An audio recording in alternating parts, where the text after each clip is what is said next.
Good evening. I'd like to welcome everyone to this regular meeting of the Seminole Valley Unified School District Board of Education. For our regular meeting this evening is Tuesday, March 15th. This time, will you all please rise for the Pledge of Allegiance? I pledge allegiance to the flag of the United States of America and to the republic for which it stands, one nation, under God, indivisible, with liberty and justice for all.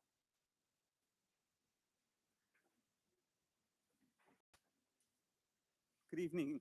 Let me introduce our board members. To my right is Vice President Rachel Hurd. Hello. Our clerk on the board, Laura Brandt. Hi. And Trustee Shelley Clark. Good evening, everybody. Trustee Susanna Ordway. Hi, everyone. And myself, current President Ken Mintz. Prior to this evening's regular board meeting, we had a closed session. We had one action item during the closed session that I want to report out at this time. On a unanimous vote of the board, we've selected Evan Miller to the new position of Executive Director, Business Services. Mr. Miller is scheduled to begin his role with us on April 11th. Item 7.0 is acceptance of minutes. We have minutes from February 22nd. Are there any questions, comments, submissions, omissions, additions? Seeing none, can I have a motion? I'll move approval. Second. The motion was made by Board Member Hurd and seconded by Board Member Clark. Roll call vote, Board Member Ordway. Aye. Board Member Clark. Aye. Board Member Bratt. Aye. Board Member Hurd. Aye. Board Member Mintz. Aye. The motion passes 5-0. Thank you. Item 8.0, agenda approval and consent action. 8.1, acceptance of the open session agenda. Does anyone have any changes for the open session agenda? Seeing none, can I have a motion? Yes, so moved. Second. The motion was made by Board Member Ordway and seconded by Board Member Clark. Roll call vote, Board Member Ordway. Aye. Board Member Clark. Aye. Board Member Bratt. Aye. Board Member Hurd. Aye. Board Member Mintz. Aye. The motion passes 5-0. Thank you. 8.2 is approval of consent agenda. For those in the audience, the consent agenda is made up of items that are considered routine in nature, and instead of having separate individual votes, them as a combined vote. This evening's agenda, consent agenda, two items, 11.7 and 11.8. There are revisions on the dais for each of the board members. And I'd like to go ahead and pull item 11.9 and move it to action item 10.9. Would anyone from the audience, anyone from the board or staff wish to move any other consent calendar items? Seeing none with those revisions, can I have a motion to the consent? So moved. Second. The motion was made by Board Member Bratt and seconded by Board Member Hurd. Roll call vote. Student Board Member Bacha. Aye. Board Member Ordway. Aye. Board Member Clark. Aye. Board Member Bratt. Aye. Board Member Hurd. Aye. Board Member Mintz. Aye. The motion passes 5-0. Moving on to item 9.0, this is for reports to the board. Our first item is our Seminole Valley Unified School District Teachers of the Year. We're real excited to have them here.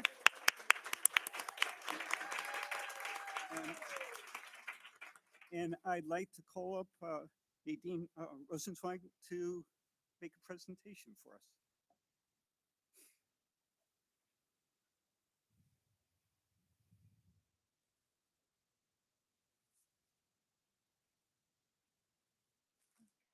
Good evening, board members and cabinet. This is the exciting part of the position to announce our two teachers of the year. And so first, I'm going to start with our elementary person, Georgie Capoletti from Tassajara.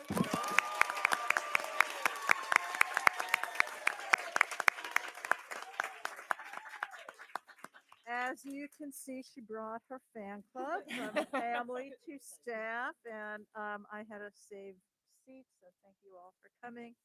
Georgie is at Tassajara Hills and has been teaching for 9 years, 8 of them at Tassajara. She has been amazing to the staff, as you can tell, collaborative, brings a lot of energy, and has, particularly this year, as we have embraced MTSS on our campuses, She has been a lead learner, helping the entire staff, coming up with schedules, working out intervention ideas, and I can go on and on and on, but I wanted to thank Principal Hurlbert, who has supported her, and the rest of the staff for really promoting equity and what children need at your school site. So, Georgie, congratulations, and I'll let you say a few words.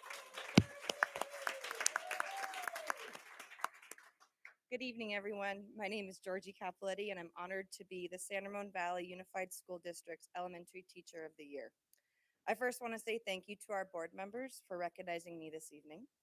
I would also like to say thank you to our Tassajara Hills principal, Annabelle Hurlbert, for the nomination to this award. Annabelle has been a hardworking and supportive leader for our school for the past several years, and it's wonderful to have such an amazing woman as a mentor. Teaching is an incredibly rewarding career, and I truly believe it was what I was always meant to do. Thank you to my parents who supported me throughout my life as a student, as an athlete, and as a postgraduate college student who lived at home for several years while earning my teaching credential and beginning my career. My friends and family all deserve a big shout out and thank you for always being so supportive, as well as listening to and enduring all my teacher stories and jokes. Every good teacher needs helpful colleagues, and our staff at Tassajara Hills has got to be the best group of educators around. And a special thank you to Dr. Malloy. My students were floored the other week when you stopped by to congratulate me during a writer's lesson. They couldn't believe that the boss of the whole district was in our classroom asking them questions about their learning. So thank you for coming by and congratulating me and meeting my class. But what kind of teacher would I be if I didn't mention my students? My final thank you goes out to all my students. As teachers, we are lifelong learners. Every year, we welcome changes in lesson plans, curriculums, grade levels, and sometimes even classrooms. However, these past 2 years have been unprecedented for us all. The changes we educators had to overcome seemed dynamic. For me, a few of the major changes from the past year were remote teaching, switching grade levels, hybrid teaching, and ending the year teaching in person. Even with the constant adjustments, the love of teaching and my resilient students kept the spark alive for me. It motivated me to adapt, be flexible, and accept the change. So thank you to all my students in the past, the present, and in the future. I grew up here in Alamo and attended Monte Vista High School. When I started on my path to become an elementary school teacher, there was only one place I wanted to work, which was the San Ramon Valley. Fast forward a few years and I can't believe I've earned the title San Ramon Valley Unified School District Elementary Teacher of the Year. I'm very honored to receive this recognition and award, so thank you.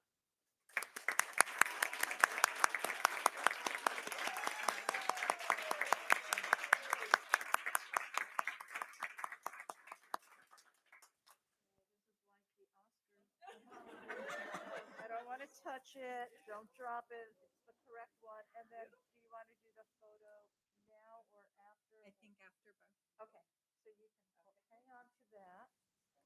And then our secondary teacher of the year, Shavante Eddington, come on up. And many of you might know Shavante from our music department. She's at Bella Vista with her principal, Becky Ingram, and thank you, Becky, for everything you wrote. She works 24/7 on making sure not only her students at her school get the music and the practice that they need, but throughout our district, she is supporting elementary, middle, and high school music teachers through the pandemic every day. I've personally been to the staff developments you have created virtually and in person. Every student is truly a gift, what you do for them every day. And last week, several of you, and this week, have attended some of the festivals. Behind the scenes, you encourage, you coach, you mentor not only your students, but your fellow colleagues that you work with every day. So I am personally honored to give these to you and present you with this. Her boys are at baseball, so the family couldn't be here. So we are her family tonight. So congratulations.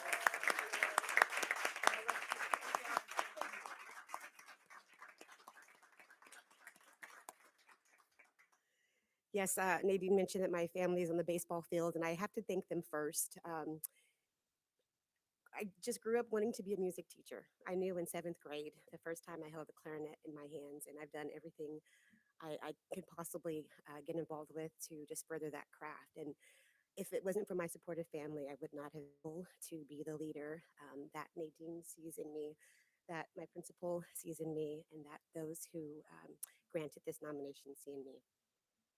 Thank you for this opportunity, and I really do accept it on behalf of the entire visual and performing arts staff.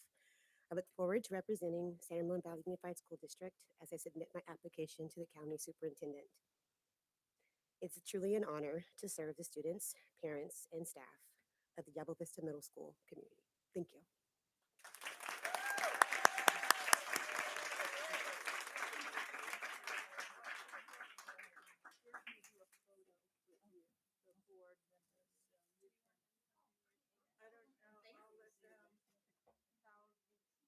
With flowers, with the plaques, however you all. Thank you.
You're not all staying?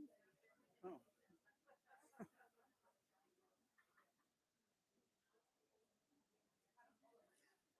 Okay, moving on to our next agenda item. But first, I just want to once again congratulate our two Teachers of the Year and point out that we really admire the work of all of our employees, teachers, classified folks. It's really an incredible district, and it's great when we're able to acknowledge certain individuals for rising above. But we really appreciate how all of our staff rise above, particularly during the past few years of difficult times. I'm looking forward to all that was going to be going forward as well. Moving on to item 9.2, it's recognition of Autism Awareness Month, which is April. And we have Kate Nolda is going to make a presentation.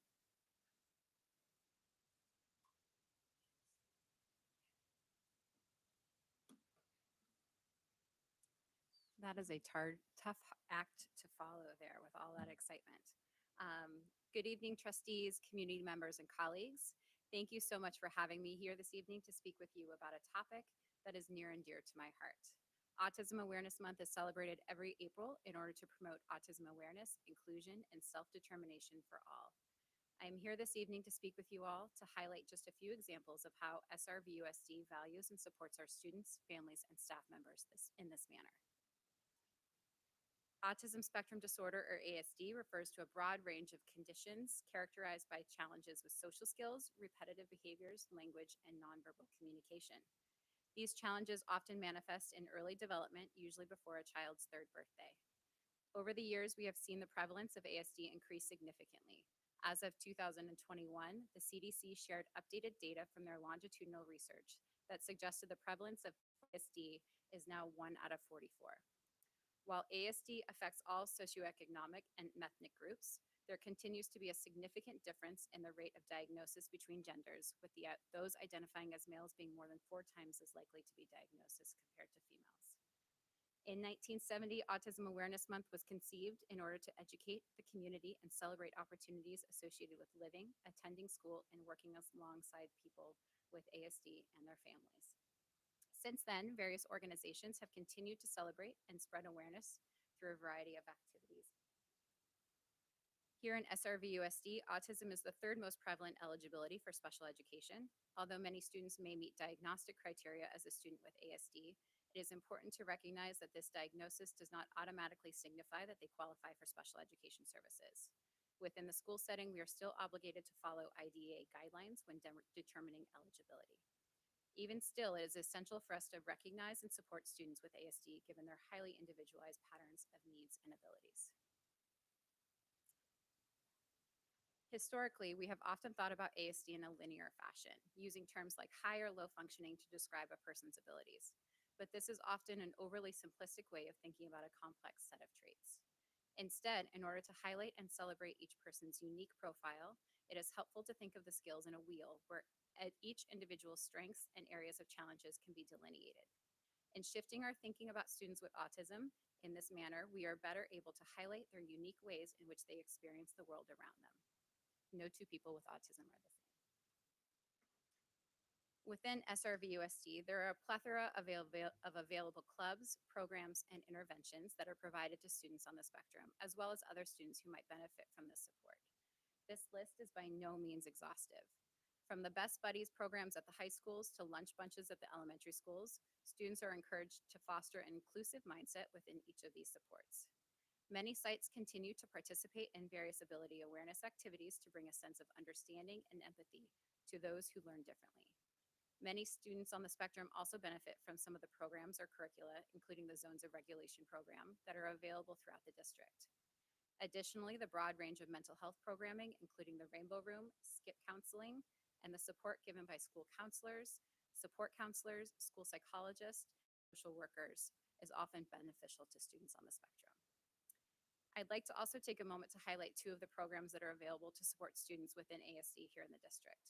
The Strategies in Recreational Physical Education course available at San Ramon Valley High School is designed for students in our special day classes as well as their general education peers to work together in a safe and non-competitive environment while still focusing on the state standards of PE. Additionally, the Center for Early Intervention of Autism program, or the SIA program, located at Live Oak, provides evidence-based behavioral training and instruction for our youngest students who are eligible for special education. In the words of Mrs. Doble, the principal over at Live Oak, she says of the SIA program, "As a principal, it is so exciting," all caps, to watch the progress of our students. SIA is a remarkable program for our students. I would also like to take a moment to highlight some of those strategies at work here in SRVUSD. Again, this is just a snapshot of some of the incredible work that we're doing every day to support our ASD students across the district. Oops. So we have everything from social stories to token systems to different instructional technology and assistive technology and AAC devices that are used for students to support their communication needs. We have different social skills curriculums, including the Superflex, the Second Step program, Komochis, and again, that Zones of Regulation, all of which are really helpful in supporting students across the spectrum, as well as our general educators. Here in our schools, we have a couple examples of programs and ways that we are supporting our students on the spectrum. In the upper left-hand corner, we have students who are participating in the PALS program over at Country Club Elementary School. The PALS program is an after-school club that was started by one of our very own high school students, Stephanie Woon, who's a senior at Cal High right now. She, along with a teacher advisor, created this club to facilitate play-based activities with general education students and their peers with special needs in a structured play class after school.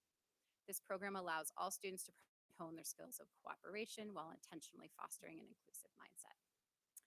Over at Coyote Creek, staff have created a way to provide more structured play opportunities during those unstructured times, including recess and lunch that can oftentimes be really tricky for students with ASD. These play opportunities allow our students to encourage positive socialization amongst their peers.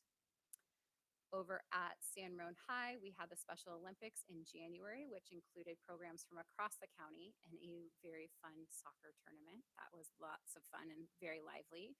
And then again, over at Live Oak, we have our preschool students that are participating in a sensory-based play as part of their structured day. I would like to end this evening by sharing one of my favorite quotes from a well-known author and speaker, Dr. Temple Grandin. In 2010 TED Talk, Dr. Grandin said, "The world needs all kinds of minds." Our hope is that we are able to keep this in mind as we honor Autism Awareness Month this April. Thank you so much. Thank you, Kate. Board members, anyone have any questions or comments? I was, yeah, I had the opportunity to attend the Special Olympics first time at San Ramon Valley High, and I was, yeah, it was great. I was so struck, yeah, on all the students were doing, and you know and to be able to meet with others across the county. That was really cool. So thank you for that opportunity. Kate, thank you so much for your presentation.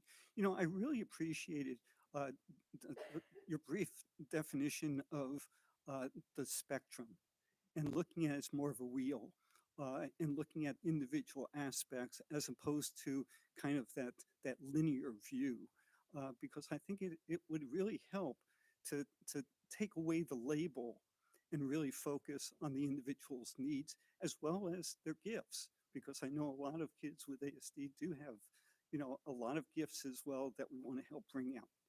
So I think that does a lot to really focus that. So thank you very much. I appreciate your being with us this evening for this. Thank you for your time. Okay, moving on to item 9.3. This is going to be a presentation dealing with the 2022-23 update on Venture Alternative Education Program, Delamigo High School, Independent Study, and Virtual School Programs. And Nadine Rosenzweig is going to make that presentation for us.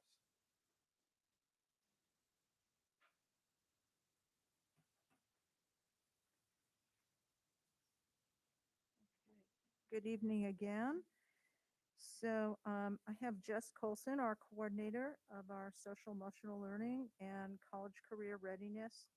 And I will be speaking a little bit. Jess has really been integral with our venture alternative program on a lot of the scheduling and talking through some of the needs of high school students and working with them. So we've been working hard, as you may recall, since March of 2021 to provide a variety of learning opportunities and programs based on student and family needs in response to the pandemic. And I really want to give a shout out to the staff at our Venture Virtual. We have 4 or 5 different programs, lots of different moving parts there. And the staff has really worked hard. And the addition of an assistant principal at that school has been just tremendous value there. So we have provided a variety of different options for all of our students, and we're going to share a short presentation of what's been happening and moving forward. So Jess is going to present that. Thank you. Good evening, everyone. I am so excited to be here talking about this. I have worked in this district since 2008, and I have interfaced with Venture and Delamigo and alternative education programs in support of my students who needed an alternative to a large comprehensive high school setting. And so I think that, as you'll see, the pandemic is providing us with a great opportunity to rethink alternative education, and I'm really excited to be a part of it. So I want to take you through a little bit of the history of where we have been and where we're going. Pre-pandemic, we had a traditional independent study program at Venture School, which serves students K through 12. And it was very traditional in that one student was assigned to one teacher who supervised all of their subjects, regardless of grade level. So even for high school, one teacher to one student. And then we had the Delamigo Continuation High School, which is a continuation program for students to earn a high school diploma. Currently, we are running 4 programs under the umbrella of alternative education. We have the Virtual Academy, we have Traditional Independent Study, which was pre-pandemic, we have Online Independent Study, and we have the Delamigo Continuation High School, now is under the alternative education umbrella at one place. And then the future, which I'd like to speak to briefly at the end of this presentation, is how we would like to reimagine alternative education moving forward. So before the pandemic, we had the 2 programs of Venture Independent Study School. Like I said, the traditional model was weekly meetings between the student and teacher, and one teacher responsible for all subjects. Delamigo Continuation High School was housed on the Danville campus, which is on the opposite side of the football field from San Ramon Valley High School. And it was a continuation program for students aged 16 through 18. It had seen declining enrollment in the recent years before it moved to the Venture campus, and that was one of the reasons why it did move. So basically what happened is in the 18-19 school year, because of the declining enrollment, there were plans that were made to consolidate the campuses. And then the planning year was 19-20, during which we shifted into full remote learning in March of 2020. That provided the opportunity to speed up the transition process. And in our remote learning year last year of 2021, that was the first year that the two programs were housed on the same campus. Also, at the beginning of last year, AB 130 came into play, and it changed the requirements for alternative education and for independent study. So instead of a weekly meeting with a teacher, depending on the grade level, there are requirements of daily live interaction, which is synchronous time, not necessarily with a certificated teacher, although that is preferential and that is provided. However, it can also include a one-on-one meeting with a counselor, or it can involve small groups with peers in like a Zoom room. So that's the daily live interaction, and then daily or weekly synchronous instruction for the upper grades depending on the grade band. And these requirements from AB 130 are staying, and they are one of the factors that are driving the need to sort of rethink alternative education.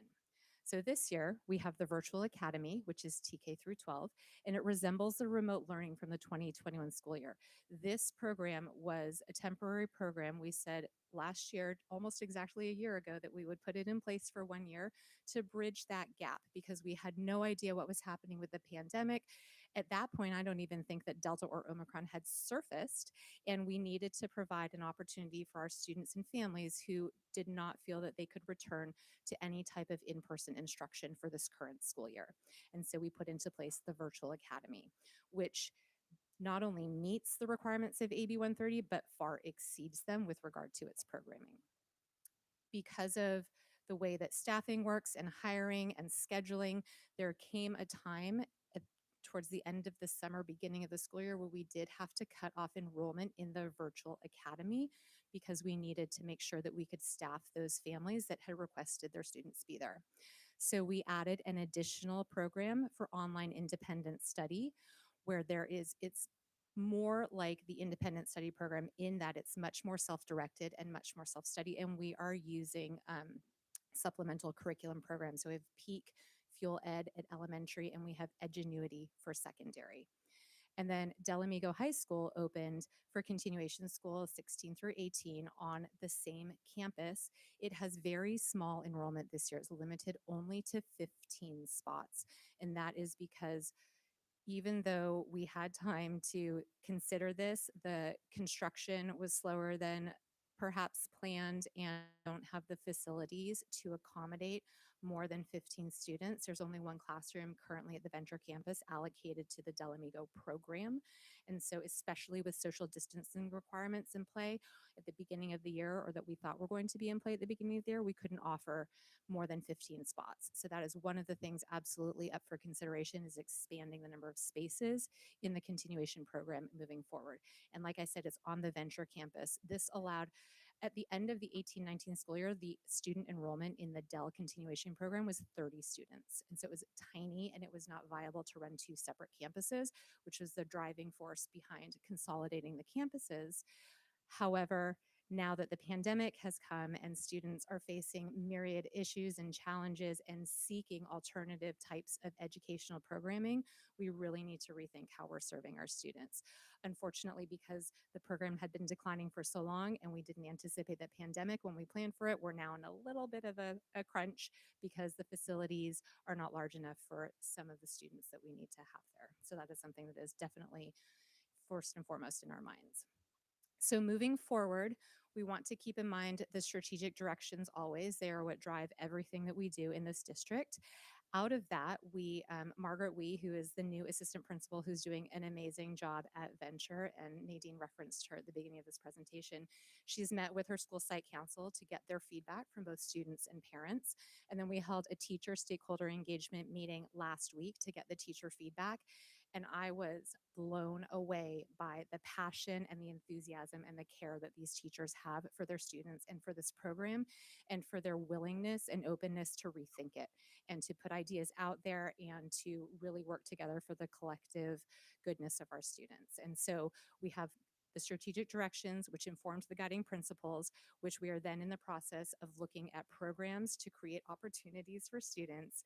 And we have to get the right staff in there, hire highly qualified staff, and then that will support our students to become engaged learners who are college and career ready. And that's all I have for alternative education. Thank you so much, and I welcome your questions. Thank you so much. Just one question I have relative to the continuation program. You mentioned we're limited to 15 students. Was there a demand for more than that? And if so, how are we fulfilling those students' needs?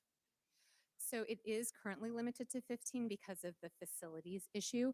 There has been a demand. However, the comprehensive sites are, and it's for students who are struggling to meet the comprehensive high school graduation requirement, and also for students who are struggling to be successful in the large high school setting. And so with the pandemic and with the additional supports that we have in place, our counselors are able to put together programs for students to meet the credit part of the concern. I don't know, to be very honest with you, as though we are serving students as well as we could be socially and emotionally, because if they are hesitant to be at a comprehensive school and want to and are choosing to earn a continuation diploma and we are unable to provide a spot for them, then we're doing them a disservice. Unfortunately, those are the restrictions that we're functioning under this year, and I'm hopeful that we can at least double the enrollment for next year. In the past, we've also had a number of students that came to Dale as part of inter-district transfers. Is that still the case, or are we basically serving students within our own district these days? The students there now are our own All right. students. Okay, thank you. If I can just add one other piece that, and Jessica did say this, that some students need to be away from their campus for all kinds of reasons, and we would hope that that's a smaller number. Some students need an alternative type approach within their setting, which is also something that we continue to explore. So this is a work in progress, and if we need to find additional spaces, we will endeavor to do so. It's just that we want to figure out multiple ways to serve kids, because one strategy never works for everyone, as we know. So that's part of the ongoing work that we're also discussing as a team. Thank you. Other board members? Rachel? We received a couple of public comments, written public comments related to the presentation tonight. So I just wanted to formulate a question that I'm pulling from it. It's not the exact question. So has it already been decided that the option that we're currently offering for a virtual academy type setting is off the table, or is that still being considered in as you're looking at meeting students' needs? So I would say that the virtual academy as it exists right now will not be in play for next year. However, and thank you for the question, because I neglected to mention this in the presentation, the new changes with AB 130 are not going to allow us to return to the pre-pandemic once a week check-in with your teacher.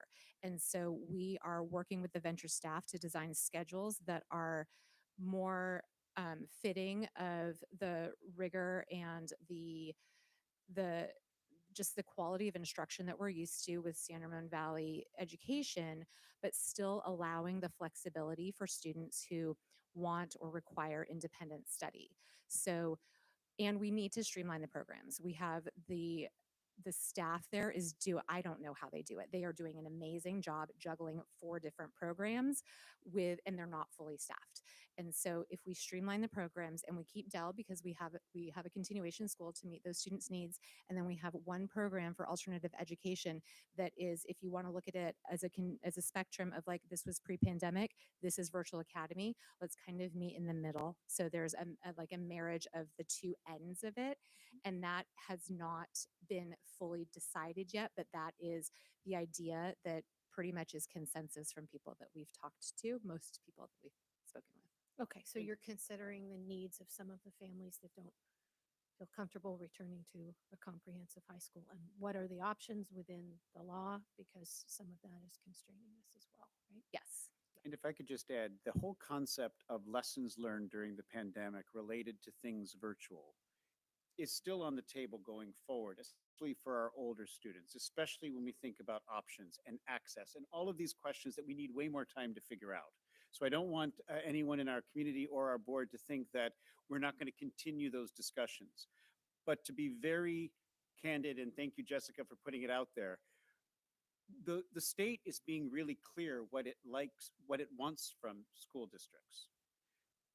A lot of that is based upon what we know and understand from an educational perspective is good for kids, especially our youngest learners. And though I'm very, very compassionate to those who've reached out to us and want the virtual school as it presently exists, which, as you know, is pretty much 6 hours of synchronous connection, there are concerns about that model in the long run, especially for our youngest learners. And I need to put that out there like that, because we will be responding individually to all of our community who reach out to us. But that is actually a specific choice based upon some pretty significant data and evidence that we wouldn't want that model for the long term. However, I'm grateful to the team for, within the state requirements, expanding, and the teachers that are providing this opportunity and all the staff members connected to it, because it will be different, but it won't be like the virtual academy. And that's why I'm going to just emphasize that, so that if anyone's asking you or us, that we're absolutely clear about it, the virtual academy as it exists this past year. No, and I really appreciate that you're taking the opportunity tonight to just inform us about where we are in this, right? It's not all done, it's not all, but you're also dealing with constraints coming from the law, and then also your educational professional, judgment. I also wanted to confirm that my understanding was still accurate about continuation high school. Is that synonymous with credit recovery, or is that an old connection that I'm making? So I think that it was synonymous with credit recovery. It does have a lower by 30 credits, a lower credit graduation requirement. The classes that are offered are a non-college prep designation, so students would matriculate to a career or to a 2-year school. Many do because they're behind in credits, and it used to be easier to catch up, and by easier I mean more flexible, because it was time served earned credits.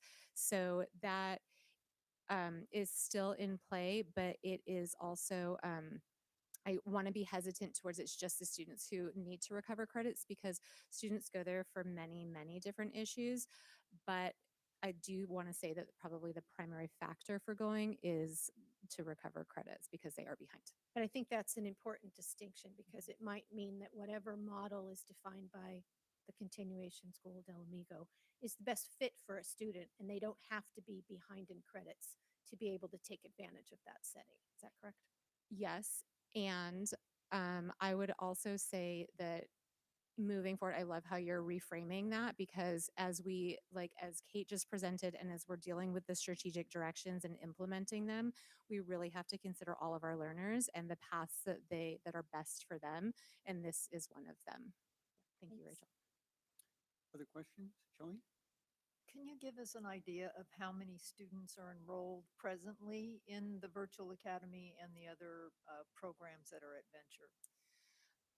I would say that at Dell, there are just shy of 15 students right now. In the Venture Virtual Academy, there are just shy of 700 students. That's combined. That is K-12. Thank you. K-12. And do we have a feel at all for how many students will be wanting to have independent study going forward? That is a great question to which I don't have an answer. I can get back to you. I know that Sandy Catarusa, our enrollment coordinator, has been managing that. So the students do return, as Danny knows, back to their home schools, and then they would reapply for it. We had about 200 students return at the semester to in-person learning. So the students all return back to their home school, and then there would be an application process to go, which usually is around that spring break time in April that families would apply. So that would be basically the cutoff for them to make a decision. How long would that window be open for them? That It- oh, Go sorry. ahead. No, go ahead. Well, I think what we're planning on doing is we wanted to come this evening to kind of share a high level overview of our next steps. And the intent of the team is to now go back to those families and kind of share a more in-depth timeline around next steps, what your options are, what the process is going to be for families to make a decision. And I know we're working very closely with our communications team to be able to develop that.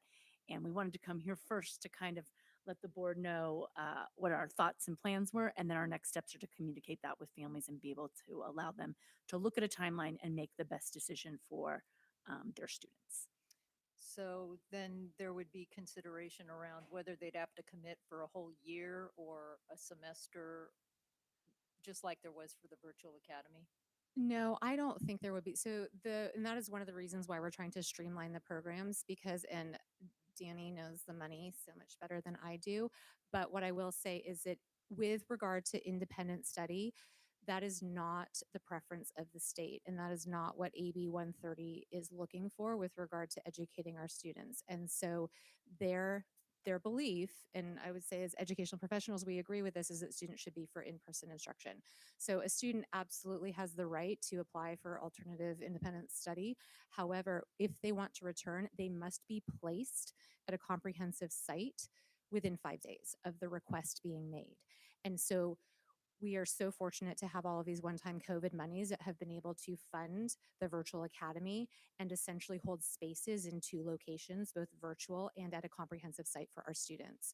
And that was one of the reasons why we asked families to declare so that we could kind of plan for that as best we could, understanding that circumstances change. So moving forward, we will take the first round of enrollment requests for intradistrict transfers. So what Nadine meant is that this year, students who are in the virtual academy will be returned to their home sites in the process. And if they want to go back to virtual, then they have to apply for the intradistrict. We will take those initial numbers, we will allocate spaces for them, and we will move forward as best we can. But they won't have to commit because that was something that we were trying to do in order to function in both worlds. Okay, thank you very much. Yeah, I had a question. Hi, Jill. So going back to, you're thinking outside the box, hopefully to try and meet all the different types of students and learners and what they need. So I know even pre-pandemic, I know that there are some students who, for whatever reason, they actually took classes, right, at their high school, and then also did kind of blended, independent study type thing at Venture. And of course, I think that's no longer because due to pandemic and the resources and just the logistics, right, complication. Is that going to be kind of part of the maybe putting that need back for those students who Yeah, like- so you're referencing the program called Concurrent Enrollment, where a student would be a primary enrollment at one site doing the majority of their classes there, and then concurrent with the opposite site. So they could be primary at Venture and then take 1 or 2 classes, or sorry, 2 classes at a different site, or they could be 4 classes at the comprehensive site and then 2 classes at Venture. That program is not really functioning right now because of all of the other things that are happening. It definitely has been an idea that has been thrown out and that some people would like to see returned. So it is one of the things under discussion. Okay, great, thank you. Yeah. Laura? With the continuation high school, preparing the students for college and career readiness. Are there CTE pathways available to those students? And if so, what are those pathways and opportunities? So I love that your question came right after Susanna's, because that was one of the reasons why we were talking about bringing it back, is to, quite frankly, entice reluctant learners to school to engage in a program that meets their interests and needs. And so there are not CTE pathways at Dell because it's so small and we can't staff the classes as such. But if we were to bring back concurrent enrollment, it would provide those opportunities for students to return to San Ramon if they wanted to do auto shop, or to return to any of their home sites that offer sports medicine. So those are different ways that we can engage those students who are at continuation school but want to take a broader variety of electives and CTE pathways. Great. Well, Jessica and Nadine, thank you very much for your presentation this evening. We'll certainly look forward to hearing more about the continued direction of these programs. Moving on now to item 9.4. This is public comment for non-agendized items. These comments are limited to 3 minutes, and they're for discussions from community members on items that are not on our agenda. And since they are not on our agenda by our open meeting requirements, the board cannot engage or take action on these items at this time. But we have, let's see, 3 speaker cards for this evening. Is there anyone else who wanted to put in a speaker card on non-agendized items? Not seeing any, I'll call up the first person, who is Lisa Worth.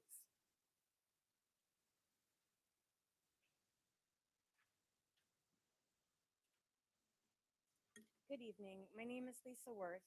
I wanted to come here tonight to speak to a particular group of parents that claim they don't know who the other side is. I hope that I don't speak out of turn when I say that I believe that I might be a good representation of who the other side is. I first want to clarify that I hate that this community has come to even speaking of sides. I want to thank Dr. Malloy for acknowledging the silent majority in the district. Because one group of people chooses to not be loud about their choices and beliefs doesn't mean that they aren't being heard or acknowledged. So many are not coming to these meetings because of how they have been treated online or in person at the school sites. Who wants to come here and speak only to be heckled and then bullied online? I have personally seen threats of doxing, and I actually had to look that word up. What an awful thing to openly threaten to do to somebody who disagrees with you. I've seen a video of a parent following another parent from a school site as a form of intimidation. Where does anyone expect this to get you in the long run? Is it going to get the mask off of your child? Is it going to get the state to eliminate the requirement of a vaccine for your child? My guess is no. Because we don't hold protest doesn't mean that we don't stand for something. You actually do know who we are. We are the ones that choose to not sign your petitions for a recall of trustees. We voted on a larger scale to not recall our governor during a global pandemic. I'm sure the trustees and Dr. Malloy have a pretty good idea of who we are because we write respectful emails that do not threaten them or tell them we're coming for their jobs. We volunteer endlessly on committees as well as the school site so that we have a better understanding of how hard everyone is working, especially during these past 2 years. How many of the parents in this district know how hard it was to coordinate the movement of desks within the district in less than 24 hours in March? The taping off of 3 feet was the state guidelines. These were not things that were made up by Dr. Malloy and the trustees. Everyone was following guidelines set by the state, and it's not easy. We talk endlessly about making our schools a safe and bully-free place for our kids. I'm going to say that that is not ever going to happen if it doesn't start with the adults. I am hoping that by standing up here tonight, that everyone in this room and watching online will take pause and think about how we want our children to see us.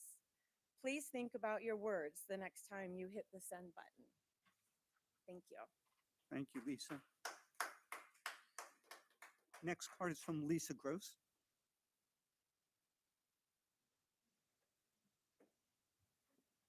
All right, good evening. I want to thank Dr. Malloy. I want to thank all of our board members.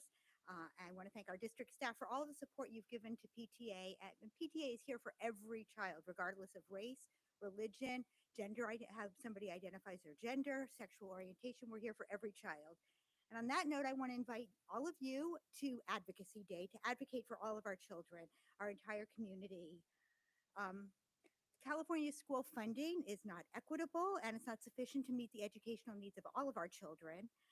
It's sufficient to meet the goals, and we need to address our students' needs. How is it possible in California when it's such a high cost of living and we have wealth, high tax revenues?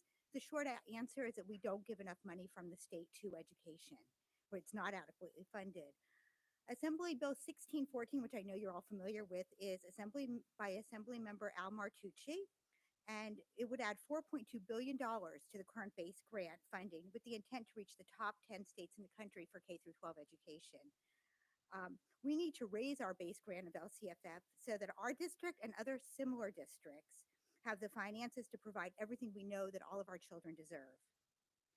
Can you imagine what would happen if we had that money and what our ed funds could do with all of the money that they bring in because our parents are so generous? Join us to hear from Assembly Member Al Martucci about AB 1614 and Kevin Gordon, a top education advocate in California, about the California budget. To have a legislator panel with Rebecca Bauer-Kahn and Steve Glazer, which will, as well as a panel with our superintendents. Dr. Malloy will be there as well as some other superintendents, and a panel of experts and students, including our very own student school board member is going to be there, as well as we will have Ronit, we'll have Risha Jain, who is the Senate Chair for the Student Senate, our SRVUSD Vice President, Melinda Daly, CSEA President, Tammy Castelluccio, Gary Albert from SRVEF, and our former San Ramon Mayor and former school board member, Bill Clarkson. It's going to be an exceptional opportunity for learning and for advocacy. So let our legislators hear all of our combined voices in support of equitable funding for all of our students. The local advocacy efforts of engaged citizens can create a lot of change. So please come and join us on April 22nd for Advocacy Day. Registration is now open. Thank you, Lisa. Our final card is from Mike Garata.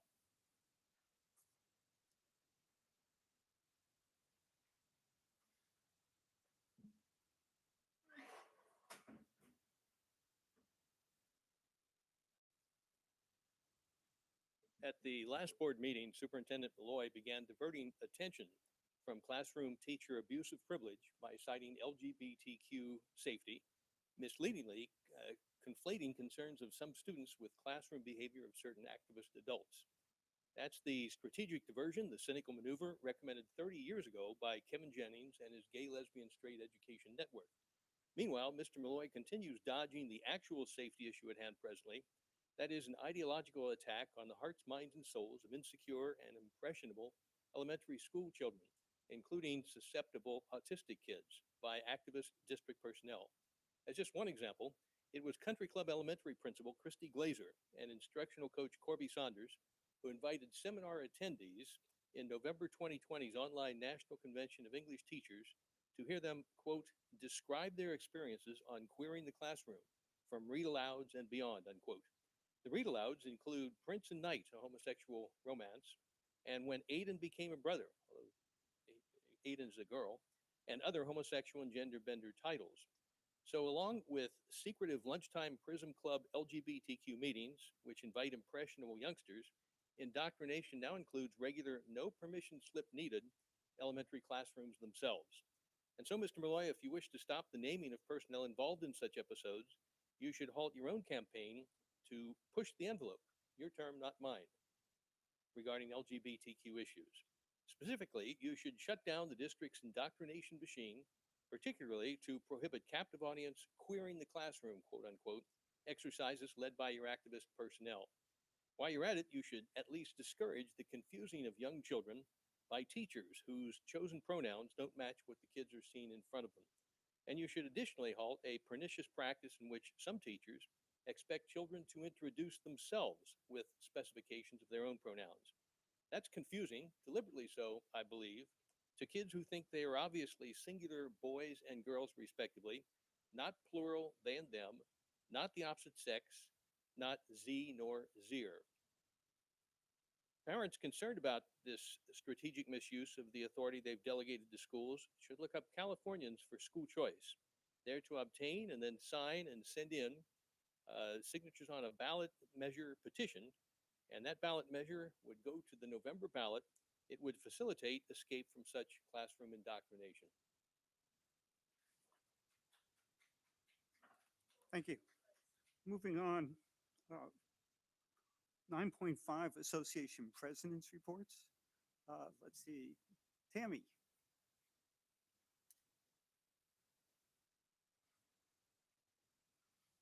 Good evening. I'm Tammy Casaluccio, president of CSEA.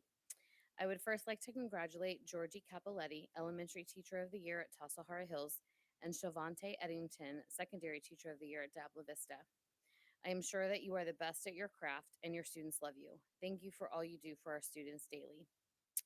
This evening on the agenda is the reopener negotiations we just finished for the 2021-22 school years.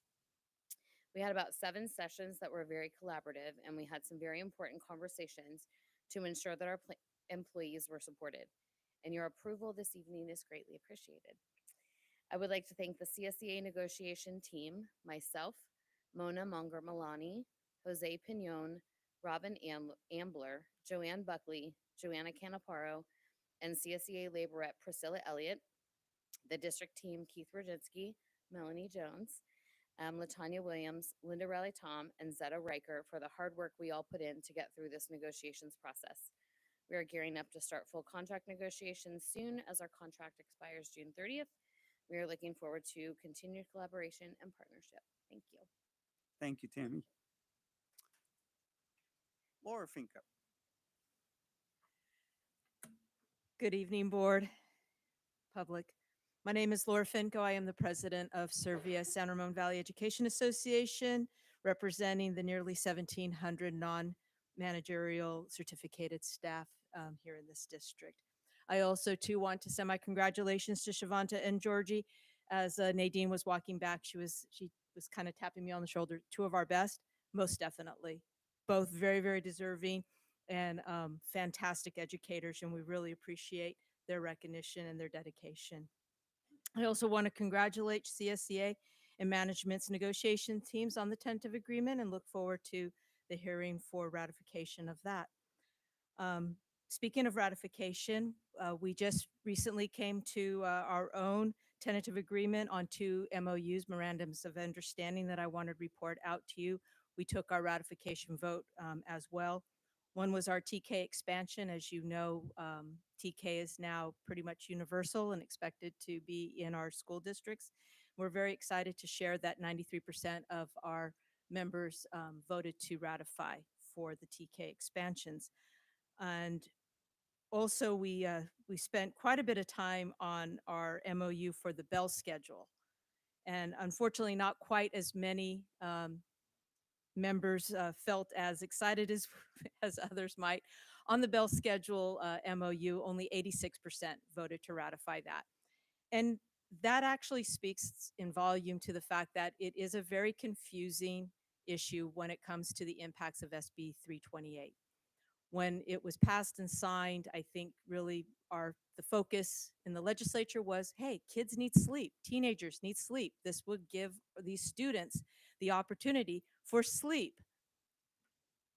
Not realizing, I think, truly, in fact, the research we did, the research that my vice president, Melinda Daly, did, and actually reaching out to the author of the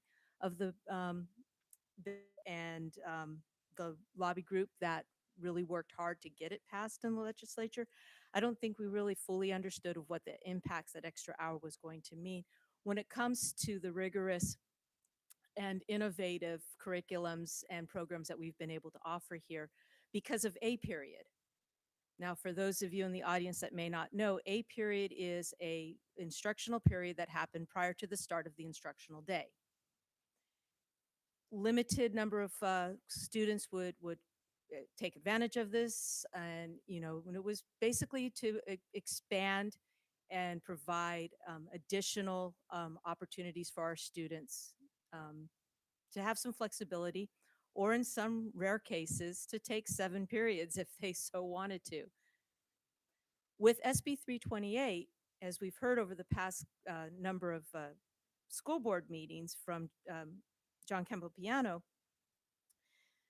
this A period would no longer be able to be counted towards instructional minutes and basically not be counted for very much. It would, if we offered anything prior to 8:30 in the morning, it would just be essentially, well, I don't even want to go there.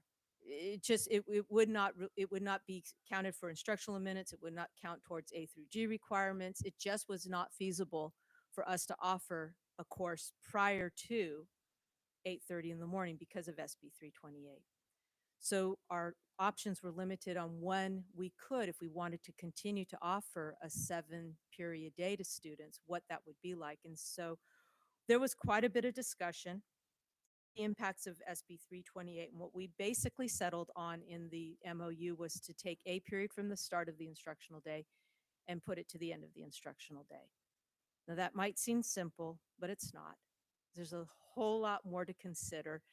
There's a whole lot of implications on what that could be like. And to be honest with you, I think there is the possibility of having some really great discussion about what this might be able to morph into, but we're just not there yet to have it be what it could possibly be in the future. So with this bell schedule that we have, the MOU that we just ratified, I believe it's going to work for next year. I think it's going to lay a foundation, but there is going to be more conversation on this. I think quite a bit more. We also are getting ready for our successor agreement, and I really have to pause because it was just a little over 2 years ago. Melanie will remember this well, where we spent over 22 hours in negotiations to come to a tentative agreement on our last successor agreement. Don't worry, Melanie, I'm hoping that we won't be spending that much time this time around. But right after we came to that tentative agreement, after spending that dedicated 22 hours, COVID hit with a bang, and we had our shutdown, and the world changed. Education changed. Our community changed. I don't think I need to go into what that brought, but I do want to note the tremendous job that all of our educators have done for these last 2 years. Teachers like Shavanta and Georgie. Everything that's been thrown at them, they still show up every day, putting students first. By keeping students as a focus of our negotiations, we have had a commitment. It has been our commitment. Keeping students first in our negotiations has been our commitment and will continue to be our commitment with the successor. We're looking forward to providing the best for our students through any contract improvements, and we know that by doing so in partnership means that our students will get the best. Thank you. Thank you, Laura. Moving on, we didn't have someone from SEIU, did we? No, we didn't. Okay. Moving on to item 9.5, that was 9.5. Moving on to item 9.6, I want to welcome our student board member, Ronit Bacha. And Ronit, you have a report for us this evening. Sounds good, thank you. So we are currently, sorry, I just had water. We're currently nearing the end of the third quarter. So we will have quarter grades coming in soon. Some classes are having midterms, others are wrapping up with projects and just other forms of assessment. I'd also like to start off by congratulating the Teachers of the Year, just as previous speakers did. Having a good teacher can often be the difference between loving or hating a subject. It can affect what you choose to pursue as your major in college, or even sometimes your career later on in life. So with that in mind, I think it's really important to have teachers like the ones that we celebrated tonight within our district. And I know that we as students are thankful for them and countless others every single day. Last week, I engaged in a Breaking Down the Walls group with students from all SRVUSD high schools and also De La Salle, Carondelet, and Dublin High. And this activity really helped foster deeper connections and conversations and strong relationships among students that traditionally wouldn't meet each other. We may have never run into each other at our own schools, some of us, but definitely not across different schools, especially not even those in like Dublin or Concord with De La Salle and Carondelet. So it was really really just an enriching experience, and it really raised awareness for mental health. It helped us understand that there are multiple factors that affect people's daily lives that we don't necessarily see on the face of it when we're interacting with them. So it was a good reminder for a lot of leaders within our community. I know that they picked students from all sorts of different backgrounds from each school, but they really did want to focus on a lot of leadership students, a lot of students that do present themselves as like drivers of change at their schools, so they can use those skills that they got from that workshop or event, bring it back to their own schools, and really make sure to create that level of trust and support within their own school communities in the coming weeks and months. Apart from that, the Student Senate is hard at work. We are continuing the participatory budgeting plan at Cal High with their library, and we have been making a lot of progress on that, and that is spearheaded by our increasing student voice team. They've been very active, and they want to get even more involved given that elections are coming up for next year for leadership, the new student board member, and then also the Student Senate. Apart from that, the mental health group is organizing a fishbowl discussion to bring together teachers, students, and administrators in a bit more of an informal context rather than the traditional classroom environment, really focusing on outside of that, having some more non-curriculum topics that they can discuss with their teachers to get to know them better and to really build that level of trust and community across the different age levels. So as I referenced earlier, there is the general trend of setting things up for next year. And this is starting off with leadership elections for class officer positions. It includes us devising a new plan to elect next year's student board member. So I'm working with Risha, the chair of the Student Senate, on that, Tammy Castelluccio, and John Campopiano.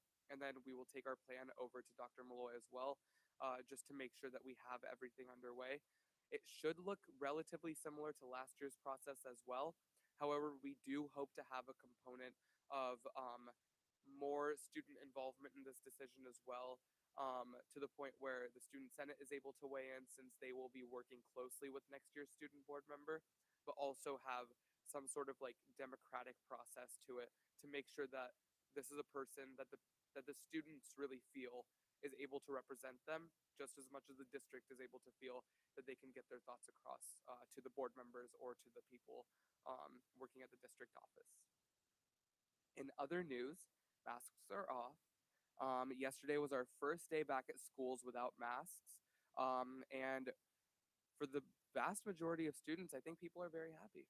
I'm able to see a lot of smiles on people's faces, meet some people at a different sort of level that I hadn't necessarily understood before. I can understand when my teachers are happy or annoyed at us, which always helps a little. And I think the best part is, at least at the current moment, nobody is necessarily bashing anybody for their choice. That was one thing that I know we were scared about as a district. I was scared about as a student. And I was really hoping that no teachers nor students pressure one another into choosing one way or another, and that everybody is comfortable with their choices. I do think that there are some implicit social pressures within friend groups where if 5 out of the 6 people in your group are wearing a mask, you feel awkward not to. But I don't think that anybody is judging anybody else differently for their choice. And that is honestly just very, very gratifying and very like comforting to see, because we want to make sure that everybody is safe, comfortable, and feels free to choose how they please. On a couple more specific issues, there have been some troubles with the web block systems, which relate to Securely and other systems that the district is using to ensure student safety across the internet. So for some assignments in class, often there are videos which need to be accessed, or sometimes movies which need to be watched as a class, just as a whole. And that can be difficult to access on the school Wi-Fi with some of the blocks in place. So I think the students were looking to get a little bit better of an understanding of if there is something that they could work with their teachers to get approval beforehand for like certain assignments that they can access certain other websites or search up other things which won't be flagged since it is pertinent to the project at hand. That was something that the students were just hoping that they can talk to administrators about or just gain a little bit more clarification on. Additionally, I received a couple of emails from students at Diablo Vista, and I'm guessing this problem may be relevant to other schools as well. However, I'm not 100% sure. That some of the signs that are made in Braille are a little outdated or don't necessarily represent the exact thing that is in that area. For example, the principal's office doesn't say like the principal's office in Braille when somebody reads it. So just making sure that some of these facilities are up to date and that they are just in line with however they should be, if we can get a check on that. So apart from that, I also want to get a little bit more information on next year's bell schedule.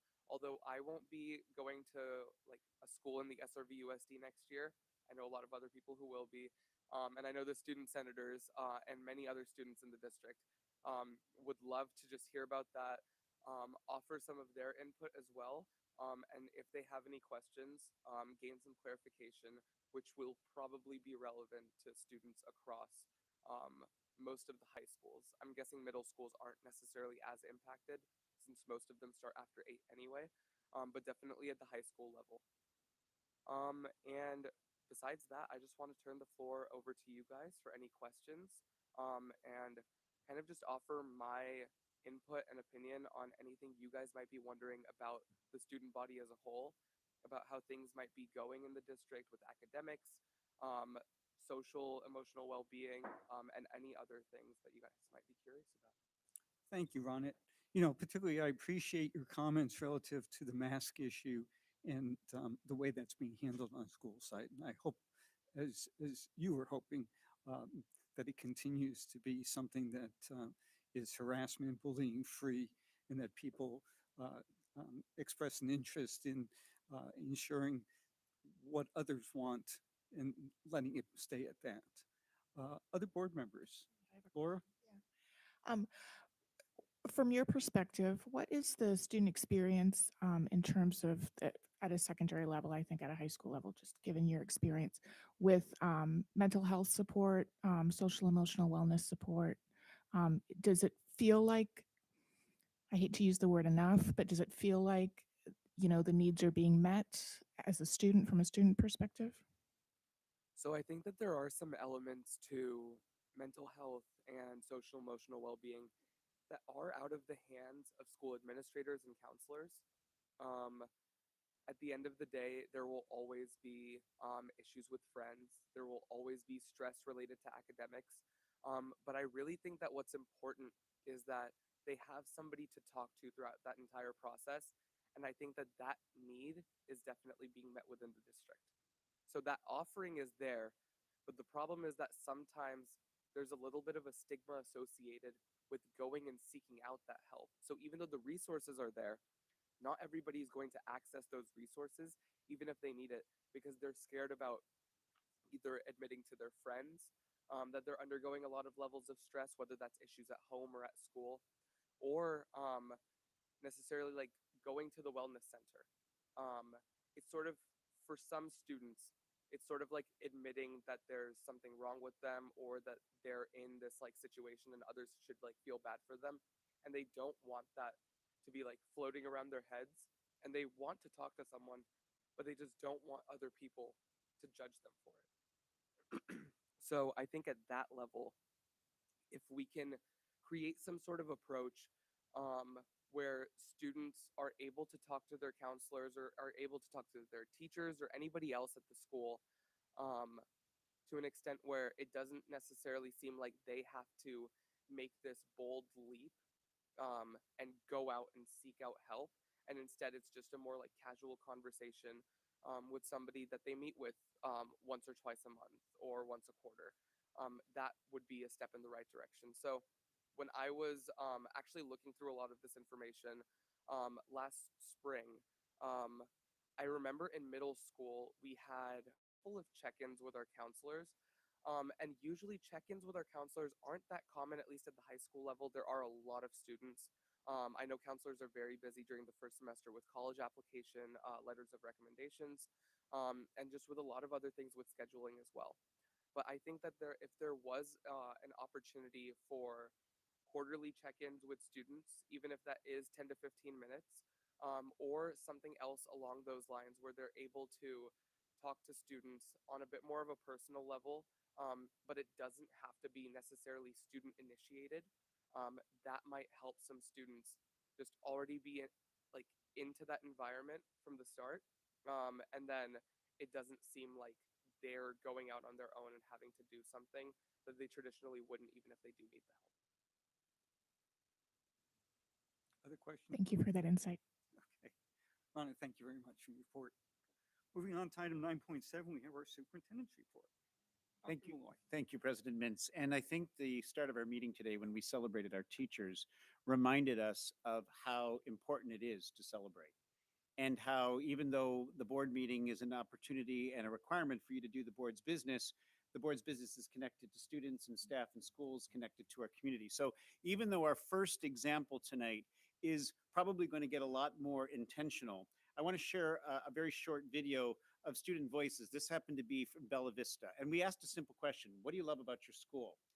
In the future, this is something I'm going to build in each month, where we actually invite our schools not to necessarily bring a long report to you, because the principals asked us that not be the case, because that adds an additional stress to their plates, but they are happy to share celebrations through student voice regarding what is happening on their campus. So this is a work in progress. We're going to do it over time, and Logan's going to share the video just so we can get a sense of what some of our students at Bella Vista had to say to us.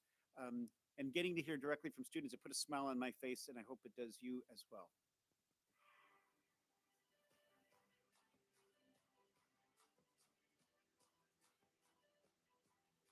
What do you like best about school? Homework. Homework. Wow. Thank you for sharing that with us. What I like best about school is recess, so we can get our Legos out, and also math, because I'm very good at it and learn new things about math. So when I grow up, I can learn a lot of math and be a math teacher. And I like subjects of school like PE and stuff, because when I get older, I might could do it and learn about what you do there. I like PE because it's really fun, because there's a lot of different kinds of sports and other stuff that you could play around and hang out with your friends at the same time. So it's my favorite because I really like sports.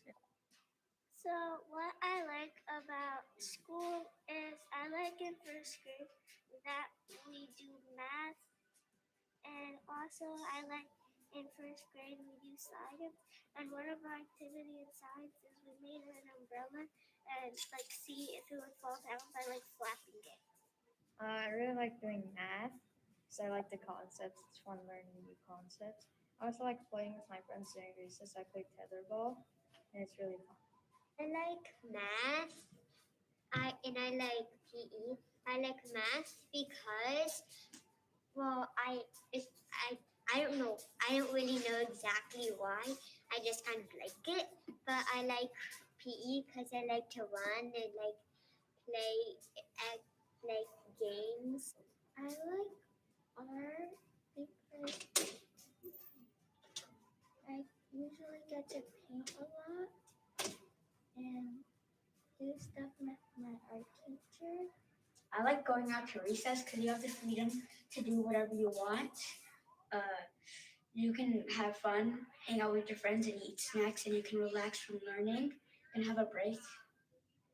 I like first grade because we do art, and one of the arts we did was the Lunar New Year dragon. My favorite part about school is that we get to learn a lot new things most of the time, and I really like the part that I learn stuff new. And I like the part that we do coding. I'm really good at it, and it's a lot of fun that Mr. Glenn comes into our classroom and teaches us coding. What I like about school is I like to write because first you need to read the paragraph or title. Then after that, You get to write what's about it. It's all the reasons that I like about school. I like to work hard. I share that as just an example of 30,000 students who are in our schools every day. The fact that they're talking about loving math, I love to hear that. Homework, even, is something that's enjoyed. Of course, we always expect the recess and the PE for those who enjoy that particular piece as well. But what you heard in the slide, which is why, or in the video, is the kids are telling us things they were good at as well. Now, I think there is a responsibility on our part because there's a lot of research that says that our youngest learners sometimes feel the most connected to school. And as our kids get older, we've got to work harder to keep that connection. So we'll share more as we go. And as I was getting ready for tonight, and I'm not going to go through these again, we're going to share these in different ways, social media and others. People in our community, in our schools, our staff, our parents, our students are starting to share more and more examples of the great things that are happening. It doesn't mean we don't have our challenging days, and it doesn't mean that everything is perfect. And that's not what I'm intending to say.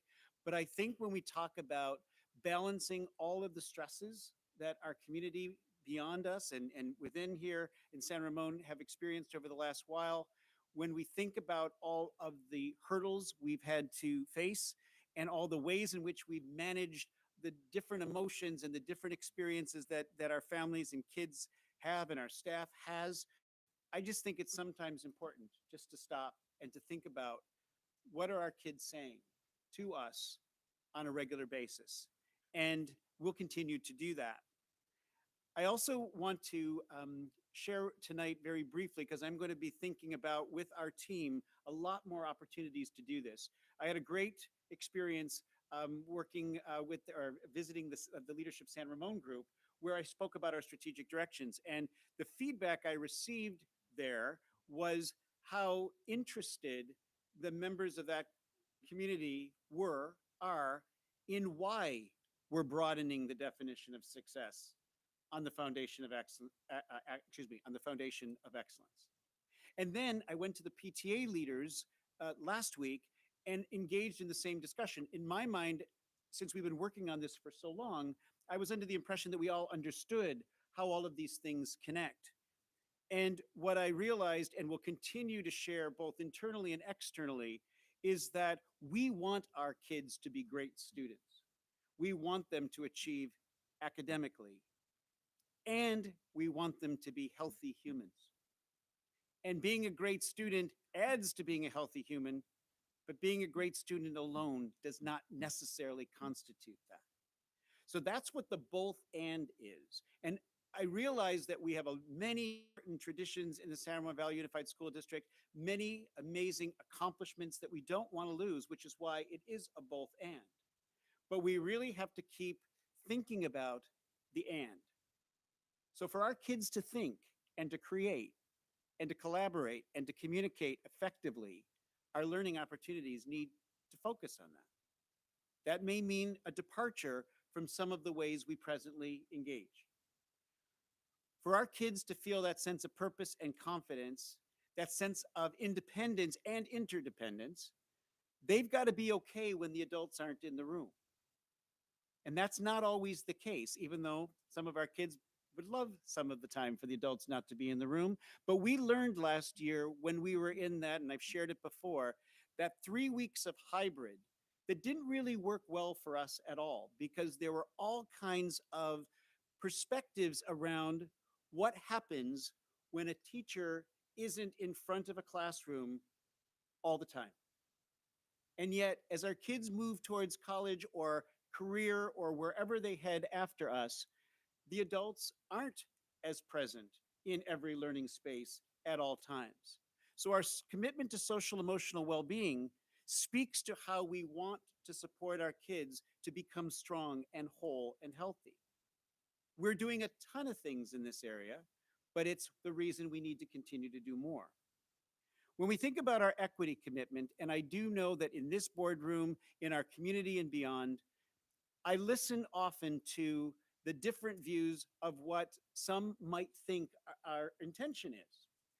And when we are able to engage in conversations that are meaningful and authentic, I would suggest that the majority of our community understands a couple non-negotiables that frankly, I have not heard for the most part anyone disagree with. And the non-negotiables become, I think, the foundation of our equity commitment in San Ramon Valley Unified School District, because what it means is all kids must be respected and supported in a safe learning environment. All, each and all. All kids need the conditions to be successful, which means one size doesn't fit all. And we as a district, this is not about individuals doing things to individuals. It's not about that kind of thing, because that does happen and we do need to resolve things, and there does need to be consequences when things happen that shouldn't. That has always been and will continue to be so. But it's also taking some responsibility systemically for when those conditions don't exist, for when certain kids may not have access, where our data may suggest that not all kids are able to achieve. So when I speak that way about our equity commitment, that is the foundation. It is not about, at least from my perspective, and frankly, working with you for the last over a year and a half hasn't been yours as well. It's not about anything different than that. The challenge is that we don't always have the time and space to have the conversations that bring people together. Unfortunately, bits and pieces of experiences sometimes are shared in ways that make people believe other things than what is intended, at least from the work we're doing. And so the why of our strategic directions is that our kids need to be healthy when they're with us. They need to be healthy when they leave us. And that includes being an amazing student with every opportunity open to our students when they leave SRVUSD. But it also means some changes that are required. And my hope is that as we, through the months of April and May in particular, go out into our community to talk about who SRVUSD is, those who have kids in our schools and those who don't, help them understand what we are for our students and what we hope to be, and create the conditions to hear the feedback so that when we do hear things like, well, I've heard you're doing this, or I hear you're doing that, and I don't appreciate it, that is a fair conversation for us to engage, but all of us need to engage in that discussion. Certainly our board members, you take the lead. Our cabinet team absolutely has a role to play, and our entire community has to participate. When I say has to, they don't have to, I guess, but if we are sharing the information, if we're creating the dialogue space, and if we're trying to learn what each other believes, struggles with, questions, or wonders about, I believe in that space, the majority of our community would agree with that statement about all kids must be successful. All kids need the conditions to be successful. All kids need to feel safe and supported in our schools. And if that is our guiding North Star, I'm hoping that our strategic directions will continue to become stronger and most effective. I do think that there's exciting days ahead. I think that we're going to continue to hope that the pandemic stays in the rearview mirror. But most importantly, I hope that we have together set the stage for a different kind of discussion going forward. One that, as I said, brings us all together, focuses on what's important, and ensures our students are best served. So this was my intro. I'm going to stop there because it's a board meeting. We're going to be working on the ways that all of us, not just me, share the why. And share the why in a way that not necessarily always easy in this forum, that there can be true dialogue around it. So more to come. That's my message for tonight. Thanks for your attention and indulgence with a little bit more time than I usually take. Thank you, Dr. Malloy, and we're all looking forward to the next couple of months. Moving on to item 10.0, action items and public hearings.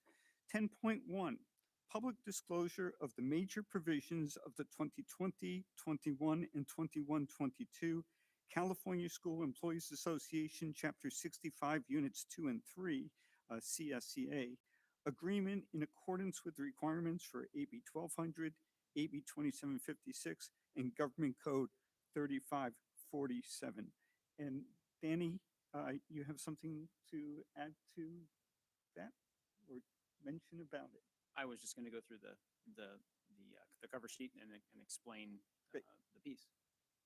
Okay, so Assembly Bill AB 1200 and AB 2756 require local educational agencies to publicly disclose all the major provisions of a collective bargaining agreement before entering into a written agreement. The Government Code 43547.5 is sitting there. I'm not going to read it. We've gone through this exercise a couple times before. But the provision is intended to ensure that the public is aware of the known costs associated with the proposed collective bargaining agreement before it becomes binding upon the district. It requires the superintendent and the chief business officer to certify in writing that the costs are something that the district can afford.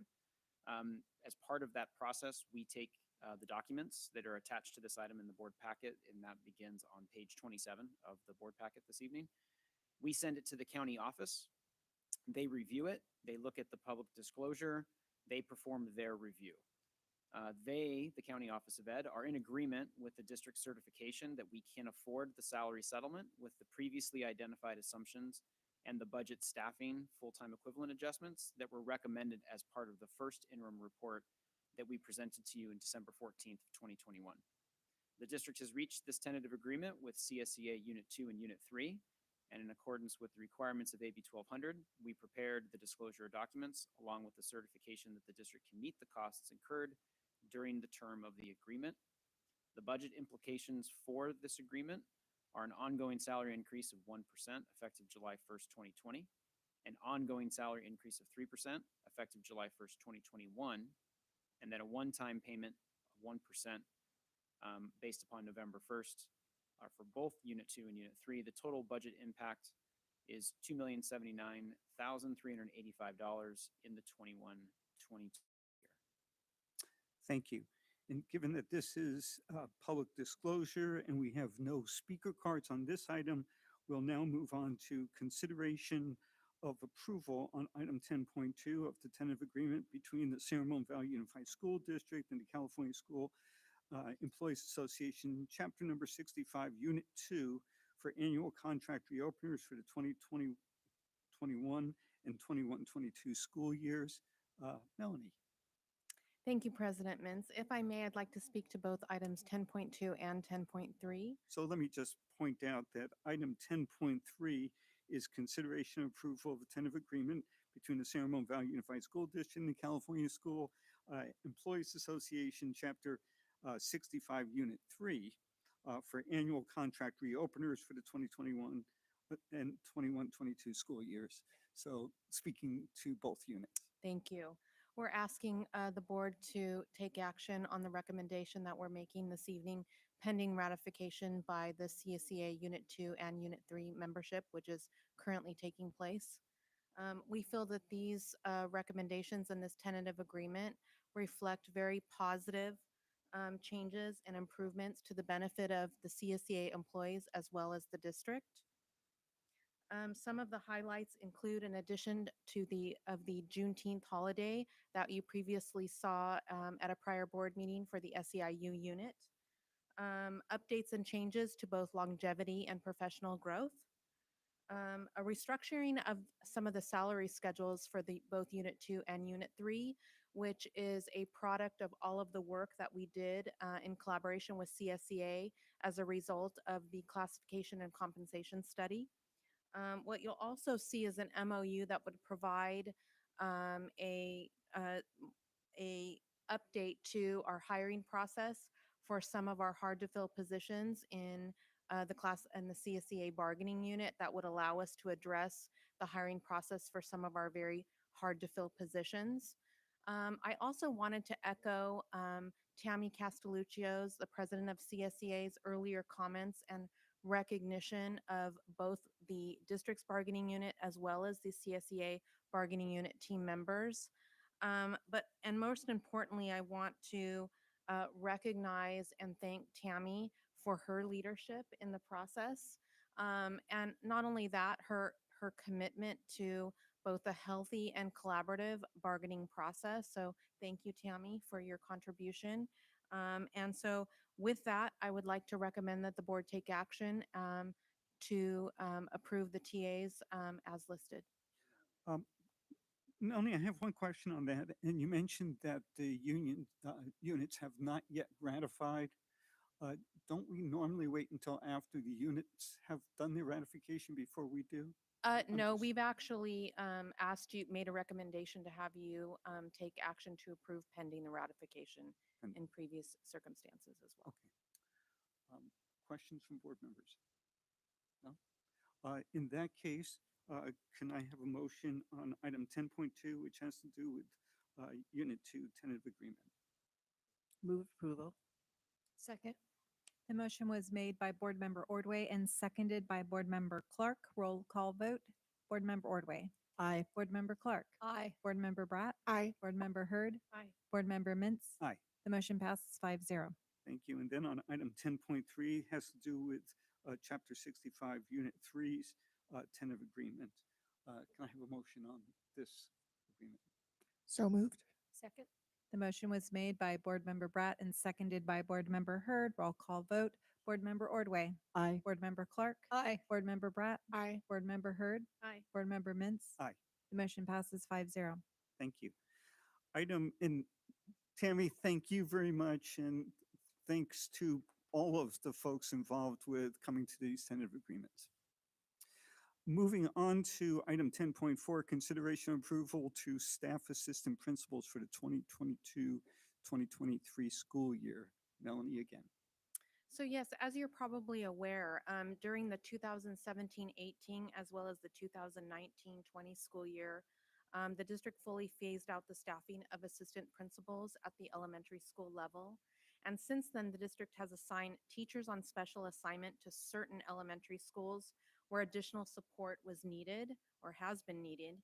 And in evaluating the current and future administrative needs at our elementary schools, including staff supervision, evaluation, and further development of the district's internal talent pool and capacity of administrative leadership positions, we're making a recommendation this evening for the staffing of assistant principals at the following elementary schools beginning in the 22-23 school year. Bella Vista and Country Club 1.0 to be shared between two sites. Bollinger Canyon, Coyote Creek, Greenbrook, 1 FT to be shared between those two sites. Creekside, Golden View, Live Oak, Monterre, Quail Run, and Venture, 1 position to be shared between those two sites, as well as Twin Creeks and Walt Disney. So we're requesting that the board take action to approve the staffing as written. Okay, board members, any questions or comments? I have a question. Will the TSAs have an opportunity to apply for and those AP positions? Absolutely. We're planning on posting those positions as soon as possible. We've met with the TSAs and have conversations and make sure they're fully aware. And we've been advised that several of them do have interest in applying and seeking those positions. Great, thank you. Do the elementary schools that have TSAs now that are not getting APs, will those TSAs still stay on at those schools? And are they supported by the district or outside funds? Great question. Thank you. Yes, we want to make sure that for those elementary school sites that are not receiving assistant principals, they will continue to maintain their TSA support at the school sites. Some of the elementary schools do augment and add supplemental TSA support, but the district does fund TSA support which comes out of the general fund. Any other questions or comments? If not, can we have a motion to approve? So moved. Second. The motion was made by Board Member Clark and seconded by Board Member Ordway. Roll call vote. Board Member Ordway. Aye. Board Member Clark. Aye. Board Member Bratt. Aye. Board Member Hurd. Aye. Board Member Mintz. Aye. The motion passes 5-0. Thank you. Thank you, Melanie. On item 10.5, consideration of acceptance of the independent financial audit for the 2020-21 year ending June 30th, 2021. And Mr. Hillman, I believe you're going to cover this. Yes, thank you.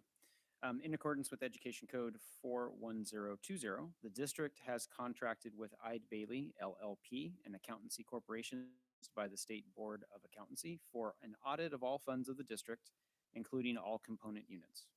At the time of the board meeting, a partner in Eide Bailey LLP, I'll introduce her in just a second, will present a brief oral report of the audit. The 2021 audit is an unqualified opinion that reflects no material findings. The audit report has been filed with the County Office of Schools, the State Department of Education, and the Office of the State Controller. Copies of the audit were distributed to board members only, and any interested parties can view the report on our website under Business Services, or we have a physical copy here at the district at the front desk. That said, I'd like to invite Juipin Guillaume from Eide Bailey to come on up and address the board.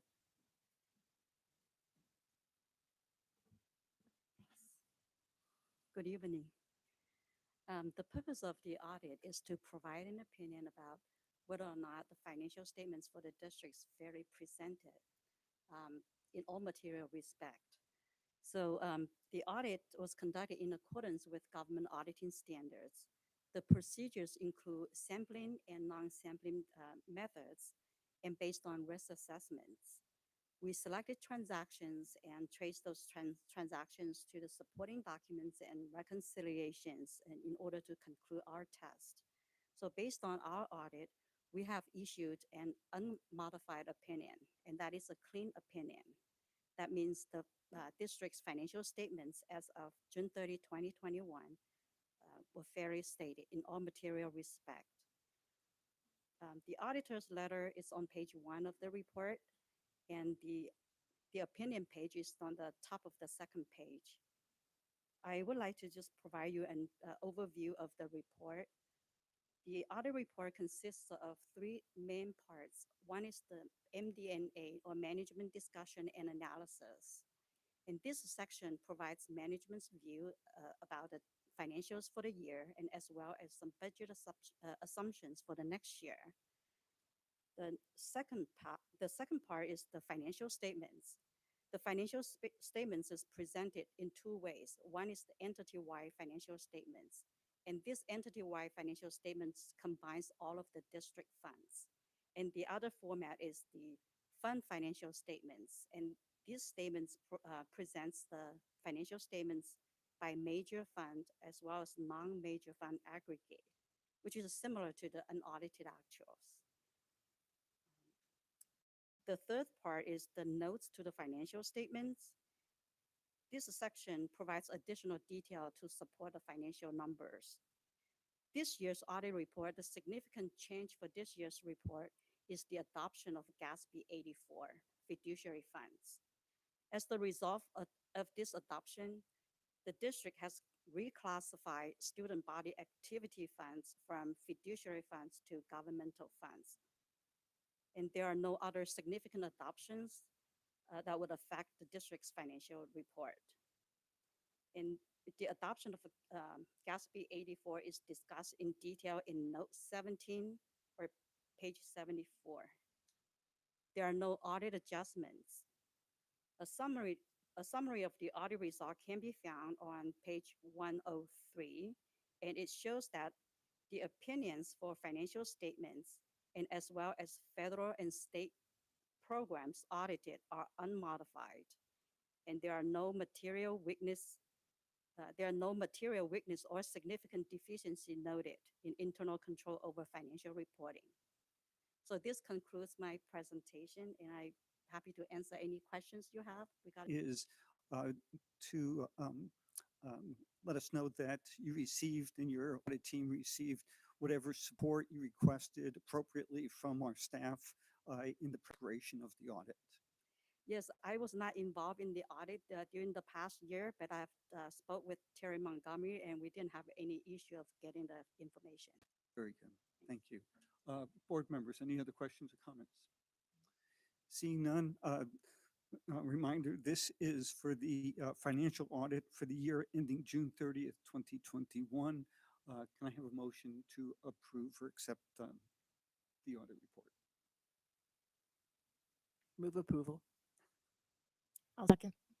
The motion was made by Board Member Ordway and seconded by Board Member Bratt. Roll call vote. Board Member Ordway. Aye. Board Member Clark. Aye. Board Member Bratt. Aye. Board Member Hurd. Aye. Board Member Mintz. Aye. The motion passes 5-0. And the motion is the acceptance of that report. Thank you. Thank you very much for being here. Item 10.6 is consideration of acceptance of the 2021-22 second interim financial report. Danny, you're up again.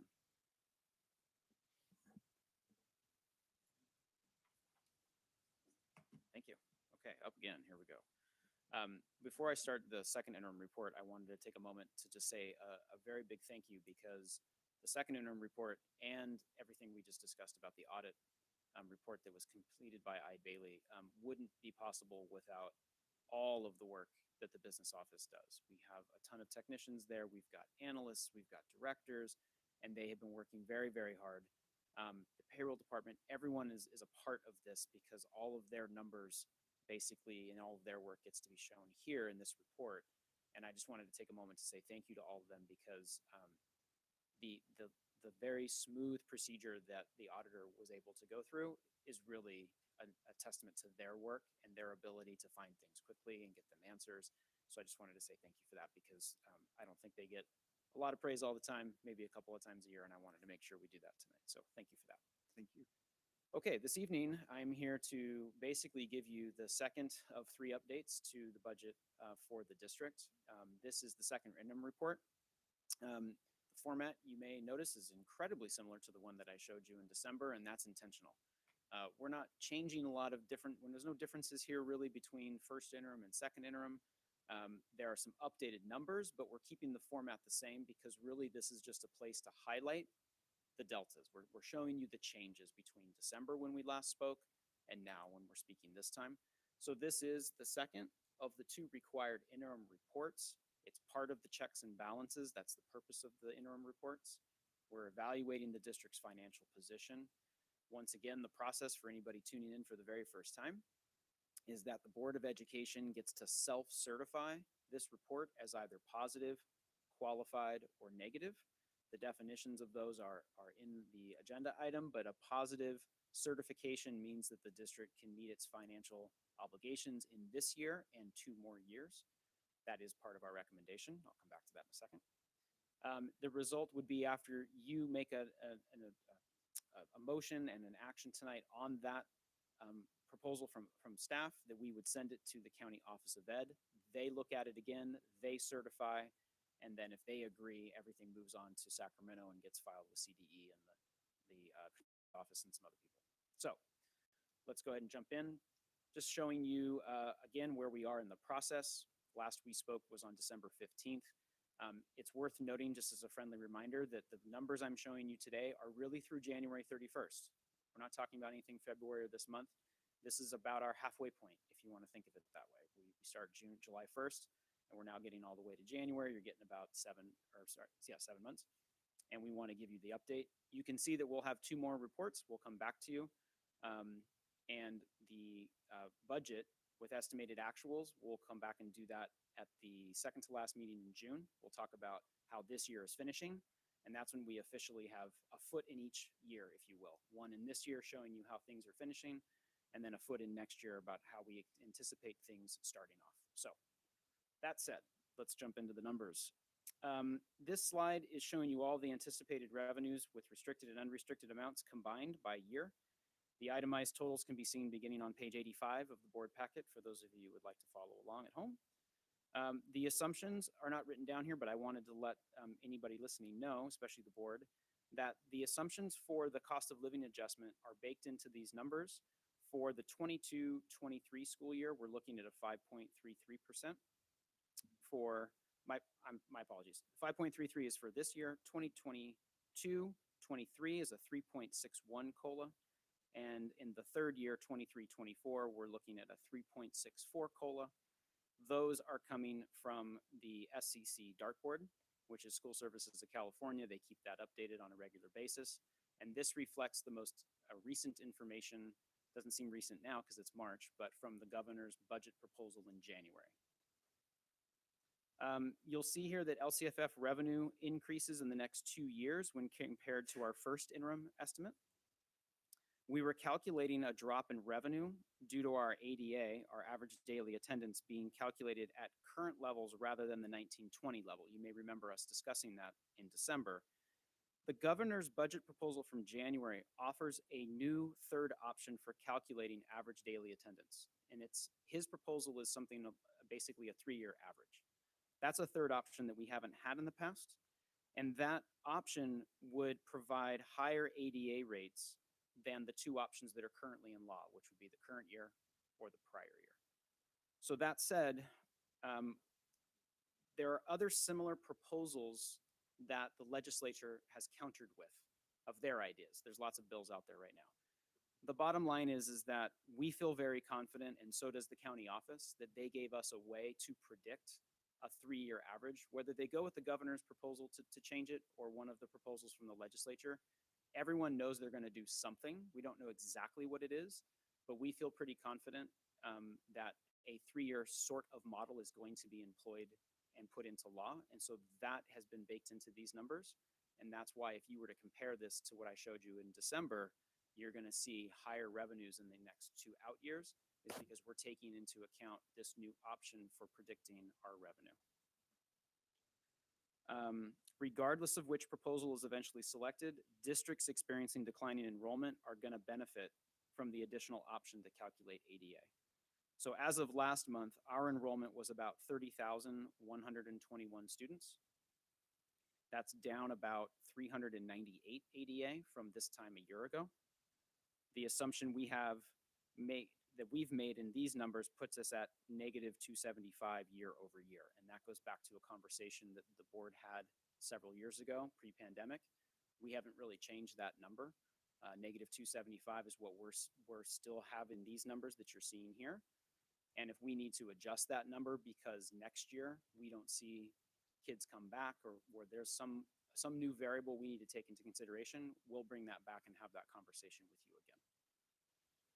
The federal revenues are virtually unchanged since first interim. They remain of $6.2 million for SPED, 1.74 for Titles 1, 2, and 3, and then all other federal revenues here are lumped together.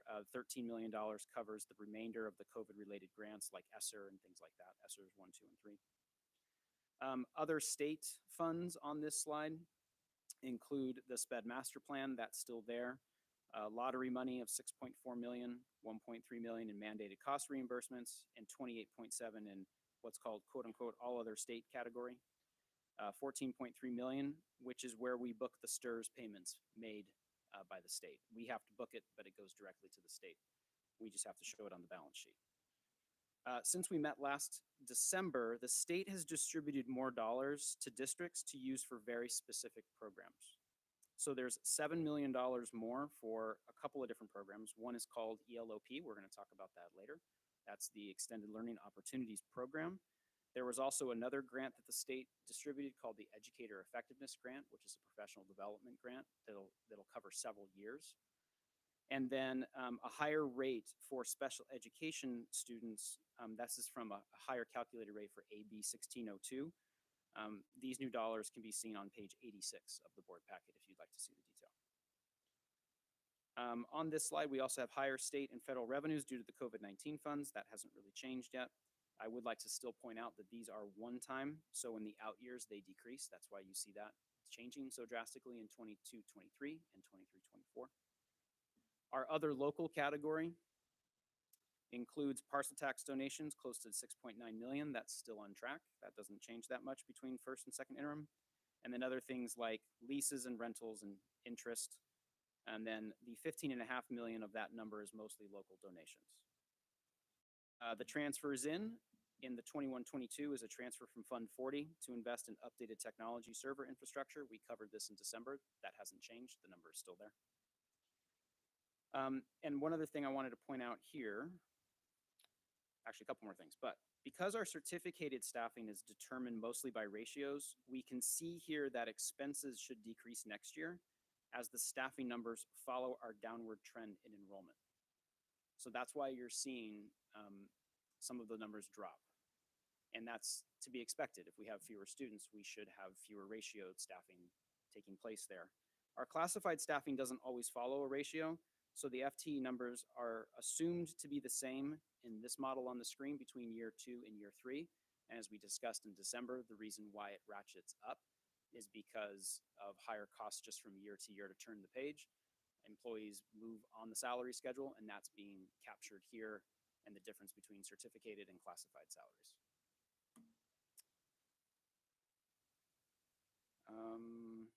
Let's see. Lastly, on this slide, what I wanted to talk about was the only other major update is point out the combination of better revenue numbers going forward next year and the year after, coupled with tighter staffing numbers that better match our projected enrollment. We are now seeing an increase to the fund balance in the next 2 years. So if you look at the very bottom of the slide, we have a net decrease this year of $17.6 million. Next year, you can see that there's about $5 million going to the bottom line and about $4.2 million going to the bottom line in the next 2 years. This is because of we're projecting higher revenues than we were in December. We're still declining in enrollment, but because of the 3-year average, that's one factor. The other factor is that we've tightened up the staffing costs, which of course, I think you all know is our largest cost, our people. So if we get tighter with the staffing ratios and tie it to the enrollment, these numbers here for 22-23 and 23-24 are more accurate than the ones we showed you in December, because we're halfway through the year and we have a better idea of what the actual costs for this year are. We automatically carry those forward into the next 2 years. So those two variables are our biggest variables: how much we get paid for a student and how much we spend on our staff. And that brought, we've been out of balance as far as our expenditures and our revenues. You can see that in the next 2 years, if all the other variables hold constant, you can see that there's a little bit of money there that will drop to the bottom line. And that's not something that we've necessarily had in the last few years. So lots of things can change. That doesn't mean that it's going to look this way when I come back to you in June, because we've got some other decisions to make, but that's what it looks like as of now. Again, making some assumptions about certain variables holding constant. So just wanted to point that out because that is a change from December when we last met. So just a couple of quick reviews from that slide. I mentioned this already. The revenues since first interim report, $7 million more in restricted dollars. New state program, ELOP, Educator Effectiveness Grant, and a calculation increase to the special ed funding, AB 1602. And we've changed the ADA projection for revenue to the new option, the 3-year average. On our expenditures, we still have continued upward pressure from things like health and welfare costs, pension costs, and inflation increases.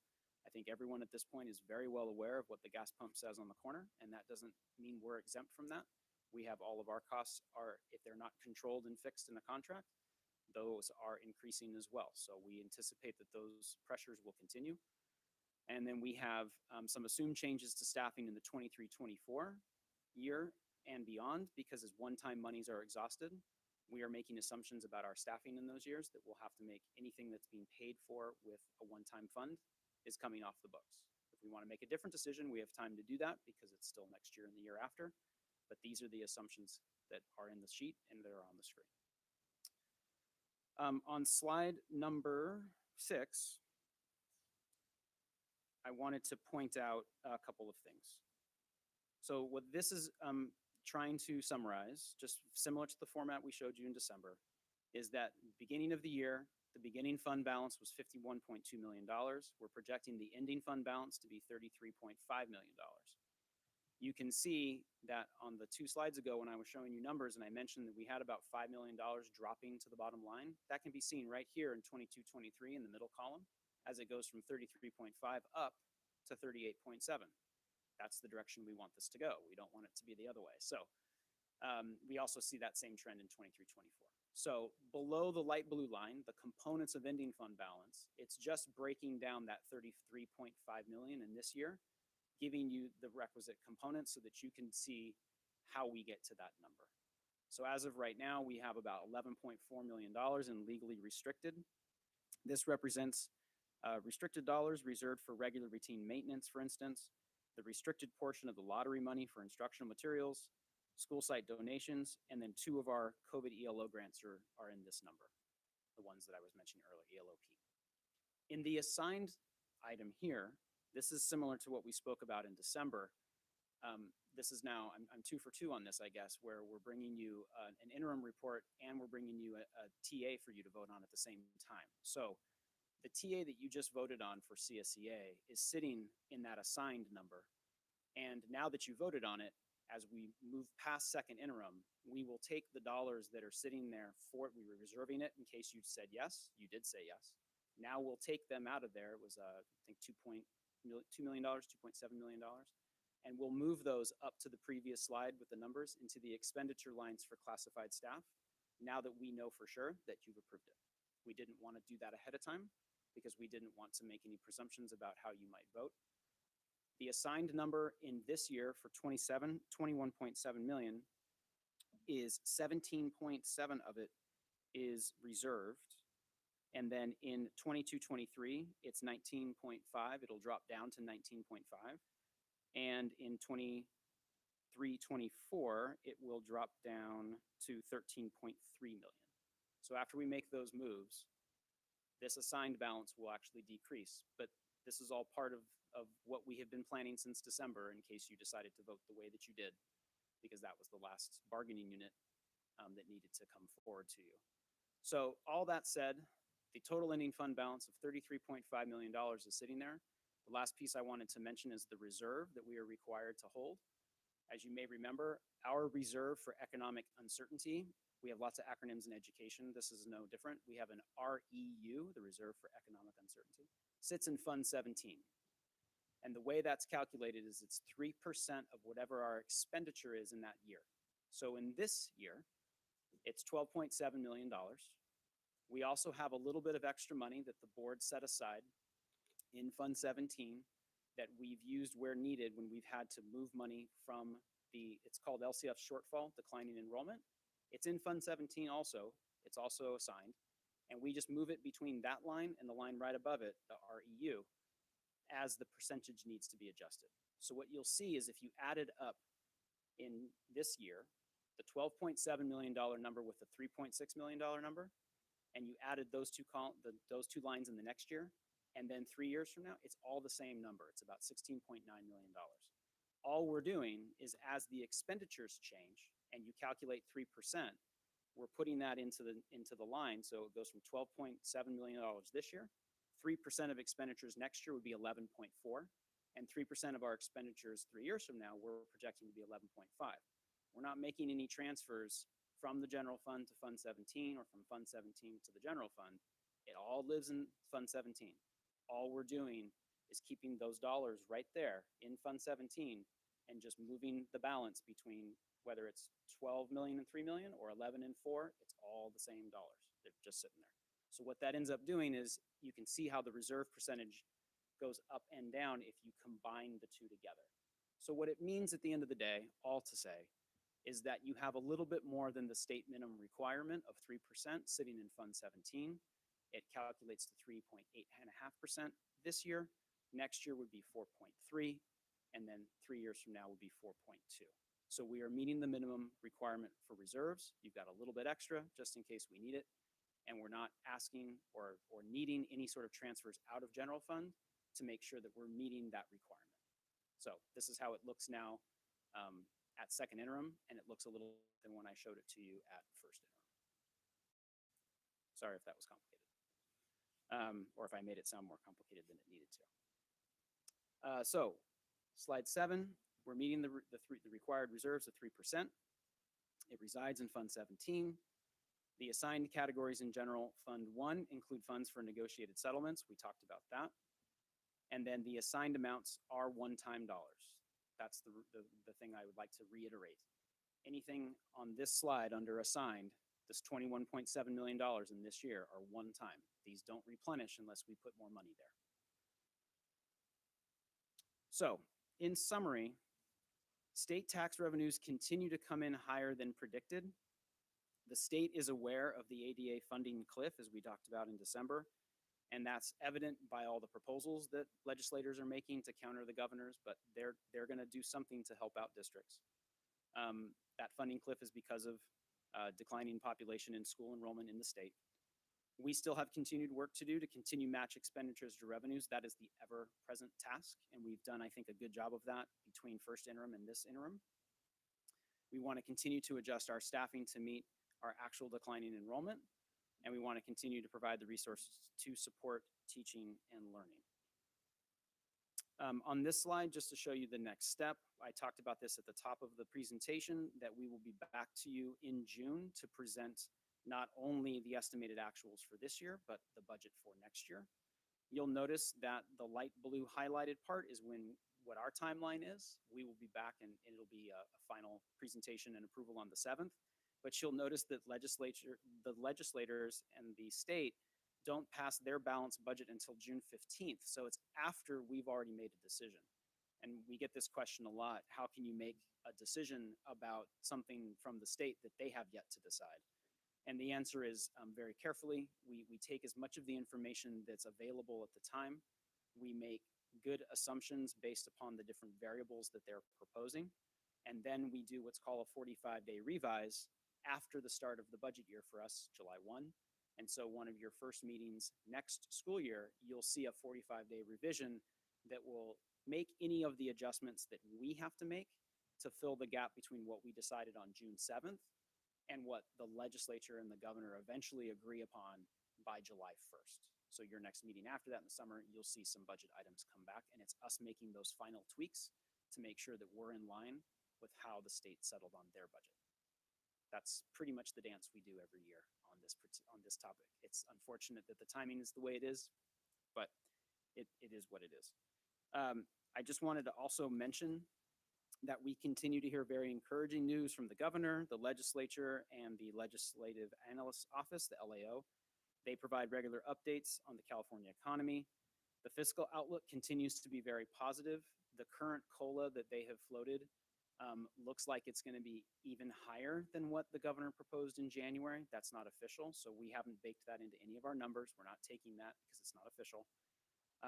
But the tax revenues at the state level are exceeding the best expectations that they had even in the fall, and it continues to roll in. So the legislature has a tough task along with the governor of deciding how they're going to spend those tax dollars, and there's a whole thing associated with that I won't get into right now.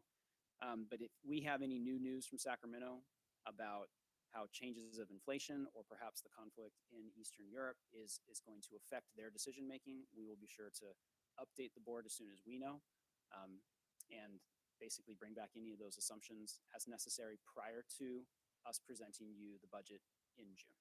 So with that, I will turn it over and see if you guys have any questions. Danny, thank you very much for your presentation. Again, thank you to your entire staff for all the work that goes on behind the scenes in pulling all this together. Board members, any questions, comments? Laura? Yes. With the drop in expenditure from 21-22 to 22-23 in terms of certificated staffing, salary, expenditure, how does that translate in the classroom? I know you talked about tightening up the ratio, but could you go a little bit detail in layman's terms into how that translates? There's two examples that come to mind, and actually it was referred to earlier this evening when we were discussing how the district funded the virtual academy.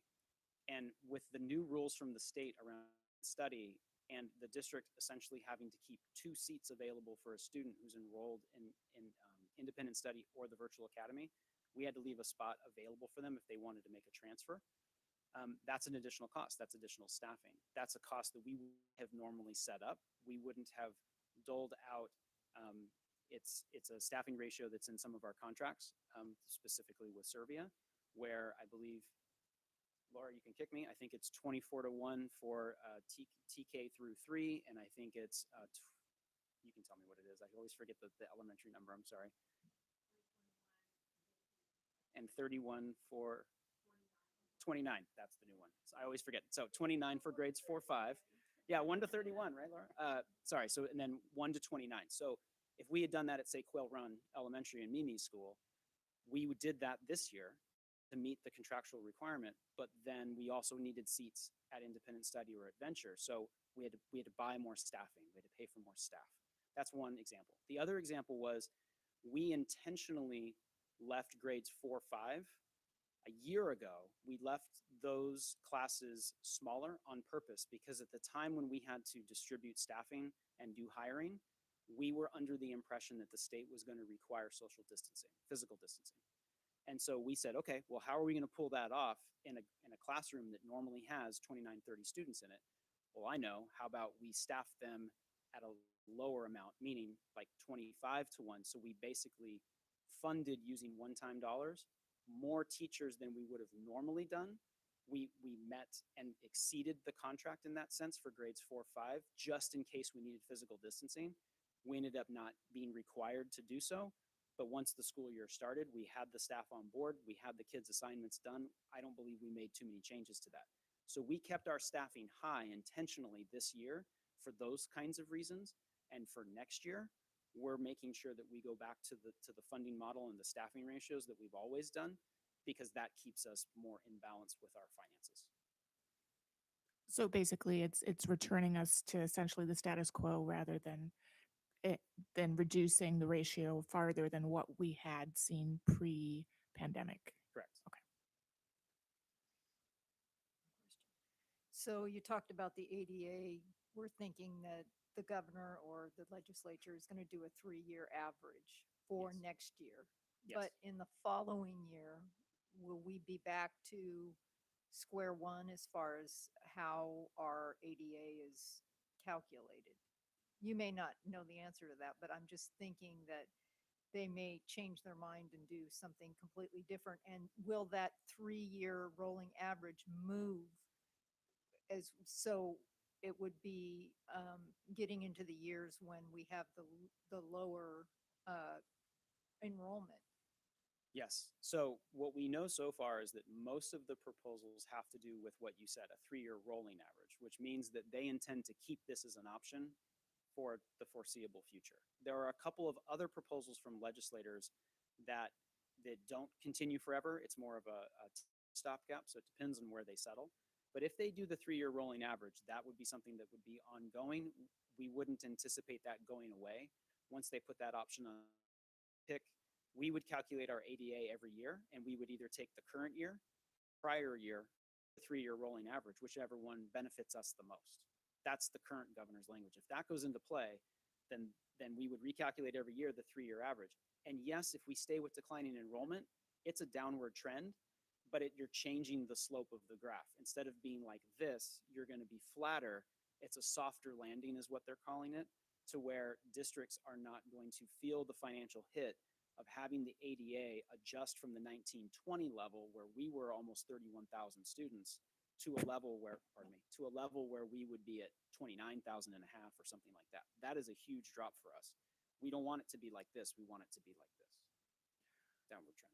And yeah, I just want to pipe in. So Rachel and I were in a Ledge Week for CSBA, and we were in a meeting with Assemblywoman Rebecca Bauer-Cahan, and she spoke to the ADA and that kind of 3 average option, and also spoke to the fact that they're looking in a long-term way, looking at how to navigate enrollment versus ADA and those types of things, and taking that seriously and starting to figure out long-term how to shift the burden of, knowing when students are going to be on, we would lose money if a student isn't in the classroom that day, but we still have to pay for that teacher that day for that, and so they're starting to understand that and look at ways to fix it. So that is one of the proposals of changing it from average daily attendance, students in the seat, as opposed to what's your enrollment.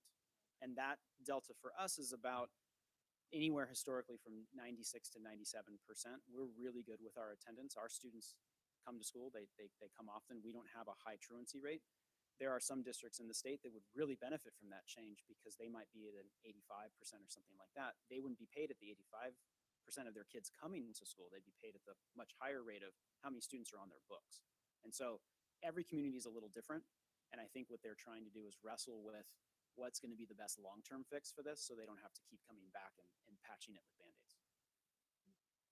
Other questions? Yeah, I have a Suzanne? question. Going back to the assumptions, and I'm glad that there are other options, right, than just the 2. I know that the 275 students that, we're using that number, we've been using that number for our declining enrollment as, as an assumption so that we can plan out the multi-year projections. But last couple of years, and okay, taking last year, is kind of an anomaly. But we were really, right, it was really off of our numbers. And then even now, we are actually at minus, right, by 398.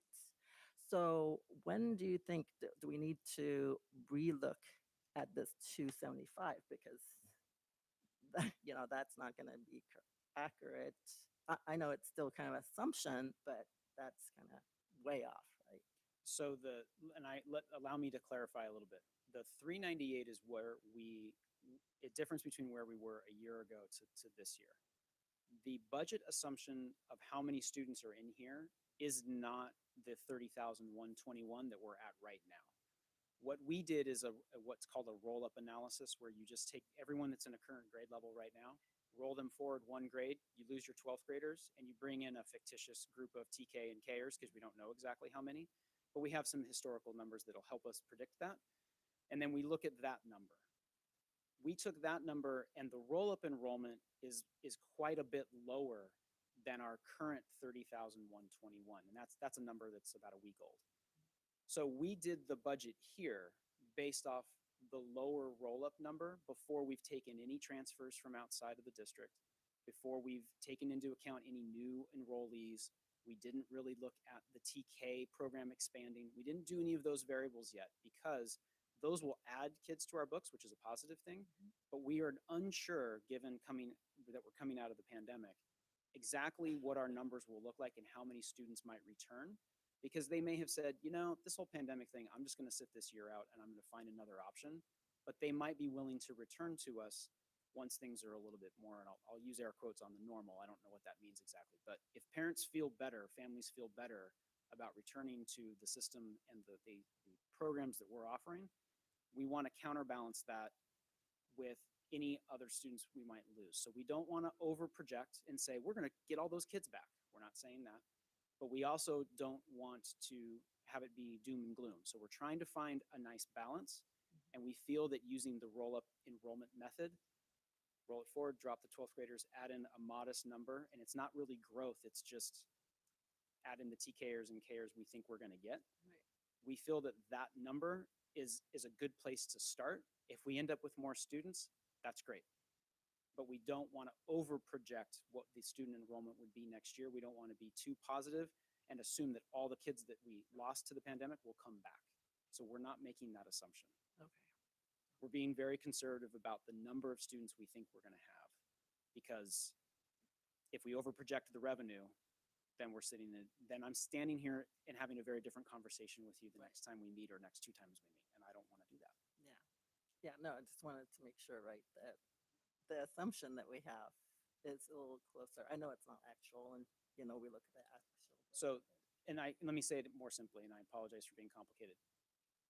Where we're starting for next school year, for the next 2 years after that, we're assuming 275 negative each of those years. But we've kind of reset our baseline starting point for next year using the roll-up enrollment. Okay. Then from there, it goes down to. And then it goes up. Okay. That makes. Thank you. That's Yes. clear. Rachel to Joseph. Yeah. So Danny, I really appreciated what you were saying about the bottom line increasing in the next 2 years, and really surprised at, wow, how that happened. But then you were very clear about that anything that is being funded currently based on one-time money that isn't recurring is right-sizing our staffing to accommodate that. Did I get that conclusion correct? Yes. Okay. So I'm assuming that the funding that we allocated over 2 years last spring, we're only 1 year into that. So those kind of programs and services are still baked into the staffing. But where do the things that we called the bridge funding, are we now year 3 into the bridge funding, and do those services still have staffing, or is that part of the savings that you're finding?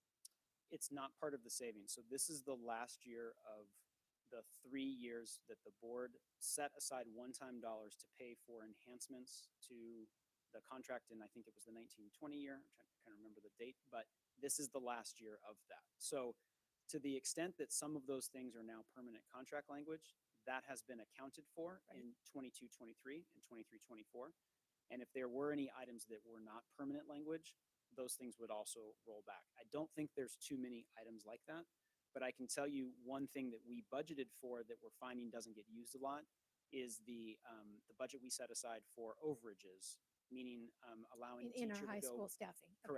Correct. Or Or even middle- secondary fourth or staffing. or even fourth and fifth if they go to 31 or something like that. What we're finding is that our school sites got more efficient with how they build their schedules so that we're not having to go over and get more kids in a classroom and then they get that compensation by student. I forget the exact calculation, but it's in the contract about how we negotiated that. We still have teachers teaching an extra class. I don't want to confuse the two things. We have teachers at secondary teaching 1.2s and things like that. That's a whole other class of students. But within their contacts as a high school, for instance, of 5 classes, they go over 165 contacts total. There's a clause in the contract that they get some compensation for that. What we're finding is the high schools got much better at their staffing and their scheduling so that teachers aren't going over that 165. So that's an item, for instance, that we're not planning for the future. If it happens, we'll be able to pay for it. It's fine. We're talking like a low 6-figure number, $150,000. It's very small, but that's an example of something that was in the contract we were budgeting for, and it's not really needed anymore. What we're finding is that the practice of how they're doing it doesn't really require a budget. So that's a small item, but it's an example. And I think that example of the overages is probably a good example of how we negotiate changes with some mutual skin in the game about doing it the new way, right? It's like a security thing that you can trust us, but this is why you can trust us. And then we all get better at budgeting or staffing or whatever it means to really carry out the intent of the service we were negotiating. So I think that's, Laura, if you hear me back there, I think that's a mutual thing to celebrate because it's a good way to try things out and build trust. Anything else? Yeah, I think the takeaway we need to recognize is this is good news from a financial management, but it doesn't mean we're out of the woods in terms of being able to fund the services and programs that our community wants to see related to our strategic directions. But it is a great example of showing how this district manages the money that it has very, very well. Thank you to your team. Thank you. Yeah, in fact, Annie, that was one of the things I wanted to bring up was, we talk about the parcel tax amount that we receive of about 6.9, I think you said this year. That was extended for a 9-year period that I believe goes to about 2024. I wasn't sure if that's the 23-24 school year, the 24-25 school year. But probably it's something we need to start considering in terms of how we move forward and what that might mean in terms of those dollars. Other quick high-level question I have is there any financial impact to us as we, looks like this next year, drop below 30,000? It seems like 30,000 student population's a key number in terms of several things. I think, for instance, our economic reserve was supposed to have been 2% as opposed to 3%. I think we've always held it at 3%. Number of people we have, even for teacher of the year, I think drops down to 1 again, possibly. Is there anything financially that we need to be looking at specifically as our number drops below 30,000? The only real one is the Reserve for Economic Uncertainty, the REU, and we've already done that. We've been thinking about and budgeting for 3% for the last couple of cycles, even prior to my time.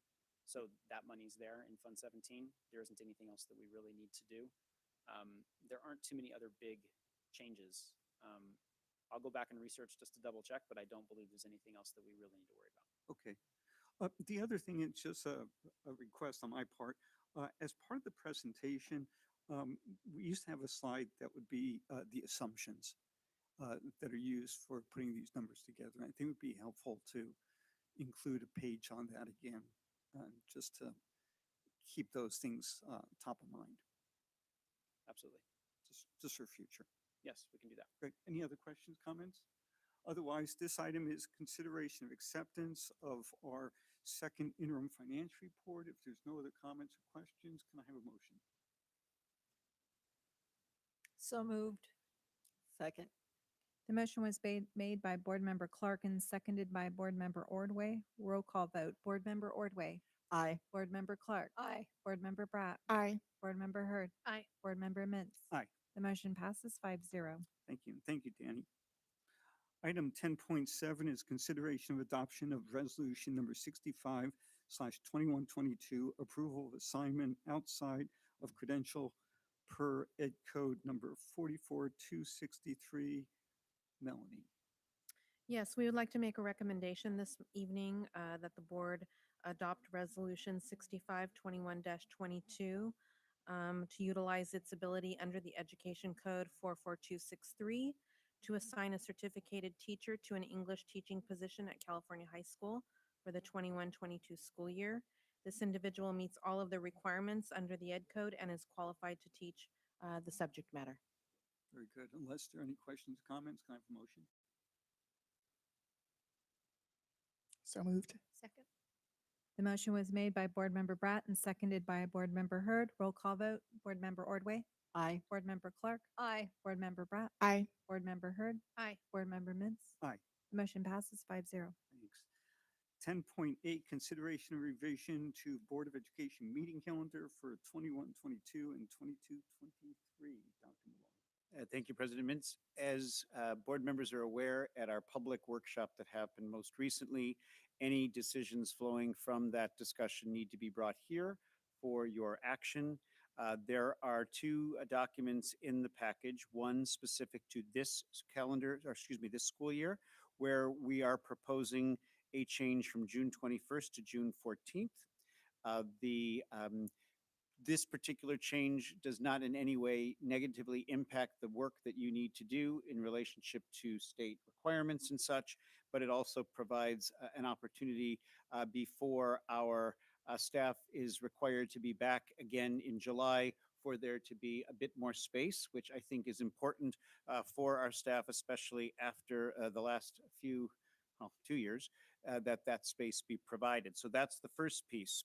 The second piece, as per our discussions, our team worked to ensure that our board meeting proposal, again, aligned with all of the requirements, whether they be related to LCAP requirements or budget submission requirements.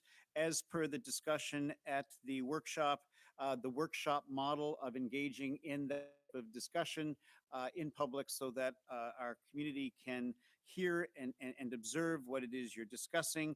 We also added 3 possible dates to the calendar for that particular purpose. But let me also emphasize that if at any time, both at the board meeting side or at the workshop side, issues emerge that we need to add a date, we would just follow the appropriate process to do so. So that's always within your purview to add something. And we would simply follow the proper requirements to make that happen. The only thing, should you pass this, that I'm going to add, if I can with your indulgence, is at the workshop, it was discussed that we would try a 6 o'clock board meeting start.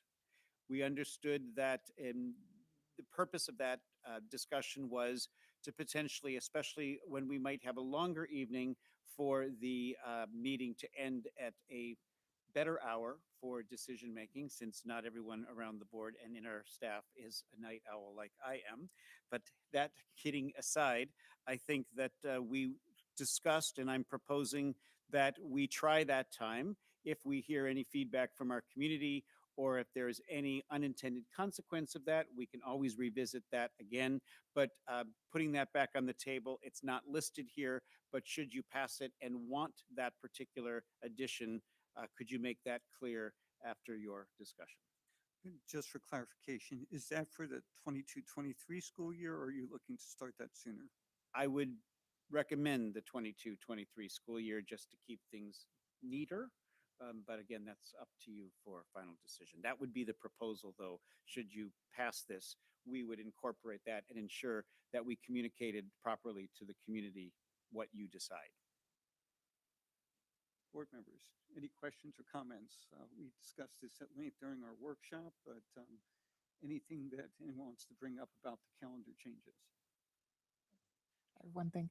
First, I want to say I appreciate the addition of the 3 workshops, just from a scheduling calendar standpoint, to kind of have those in the books, I think is valuable for the community as well as the board and staff. And then just, we had mentioned February 14th, Valentine's Day, that just, there's no possibility to shift that a week prior or after. So thank you. We did discuss that a lot. And as much as it may seem simple to just move, it starts to throw the whole thing off when it comes to when we have requirements and wanting to keep a certain number of weeks. So it's not as if we're trying to ignore the importance of that particular holiday, but we did discuss it and we're still bringing it back to you. So if that is important, which I know it might be, we can certainly revisit that, but that was the discussion. Yeah, no, I thank you for taking the time to look into it. That's really all I was asking. So. My only concern about moving the time is for people who work and to have more access. I know they can listen to it or view it later on YouTube, but that would be my only reservation about that. And I'm willing to try it and see how the community responds to it, because if it would get us out of here a little bit earlier, it would be helpful for being able to make good decisions while I'm still awake. Would it be, just gonna throw this out there, would it be possible for us to take a couple of weeks and I hate to use the word survey, but maybe in our steering committees, kind of discuss with our stakeholders, moving it an hour forward and just seeing? I don't know if that just complicates things, and but just throwing that out there. If that's the will of the board, we could certainly do that. I mean, there's multiple ways I'm thinking. I always overpromise here, but I'm sure we could figure that out. Yes. Well, I mean, maybe even as simply as community, we're discussing this. If you have input, please let us know. You know where to email us, and we don't want to create a problem, but some people may actually appreciate that it's earlier because they'd like to go to bed too. So with that in mind, then I might suggest, if that's your interest, that you vote on the actual calendar so we get it set. We don't include the time change in this particular decision. We invite the community to let us know if they have an opinion on it, and then we'll bring whatever data we have to the next meeting with a proposal to move it if it appears that there's no response, or maybe a proposal to leave it be if there is that type of response. How does that sound? That sounds good. I'm more comfortable with that for sure, getting the input of some of our stakeholders to see if there's a big reaction to it one way or the other. Right. With regard to the workshop dates, did we have times in mind for those? Morning, afternoon, or something? So our thought is, but again, with the workshop dates, they have tended to be during the day. We have tried to work with each of our schedules, and by at least securing the date, the thought would be that a little bit prior, or maybe now that we have the dates for the first time this far in advance, should you pass this, 6 weeks before, we could actually do a bit of a poll so that everybody in our community knows. And it could be morning, noon, or night, depending upon what the various calendars would allow. But we would provide that notice, both to do the calendar with you and then put that out to our community based upon that. That would be what this proposal would suggest, unless you'd like it done differently. So what we're voting on is particularly for the current school year, the change of the second June meeting from the 21st to the 14th, and then looking at the meeting calendar for 22-23. I would just point out for our audience that during our workshop, a couple of considerations that we're taking into account with this particular change is that this moves us to much closer to a monthly meeting as opposed to a twice a month meeting. And one of the things that we're going to need to consider with that is, is it going to increase the length of the meeting? So we move it up to 6 and we still have to go to 11. So that's one consideration. The other thing is, I don't believe there's any intent at all in limiting public communication and feedback on items by only having one meeting a month as opposed to those months when we have had normally a couple of meetings. And we're going to have to do our best to make sure that we keep the community well informed and make sure that their participation is accepted, whenever our meetings do occur. With that, if there are no other comments or questions, can I have a motion on the acceptance of the calendars? Can I just ask one more question just for our community? I know you'd answered it in the workshop, but how many less meetings does this current calendar have versus, in scheduled meetings? I know there's a lot of special meetings, but. Okay.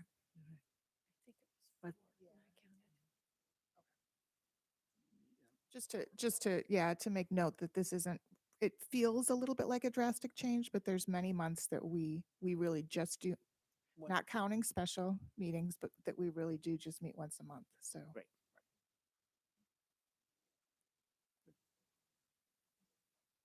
It's 4 or 5. So we can confirm that and be sure that our community is aware of that too.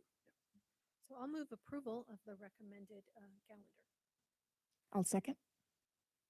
The motion was made by Board Member Hurd and seconded by Board Member Bratt. Roll call vote. Board Member Ordway. Aye. Board Member Clark. Aye. Board Member Bratt. Aye. Board Member Hurd. Aye. Board Member Mintz. Aye. The motion passes 5-0. Thank you. One last item to consider for action. We moved item 11.9 to now item 10.9, consideration of approval of provider for the Expanded Learning Opportunities Program.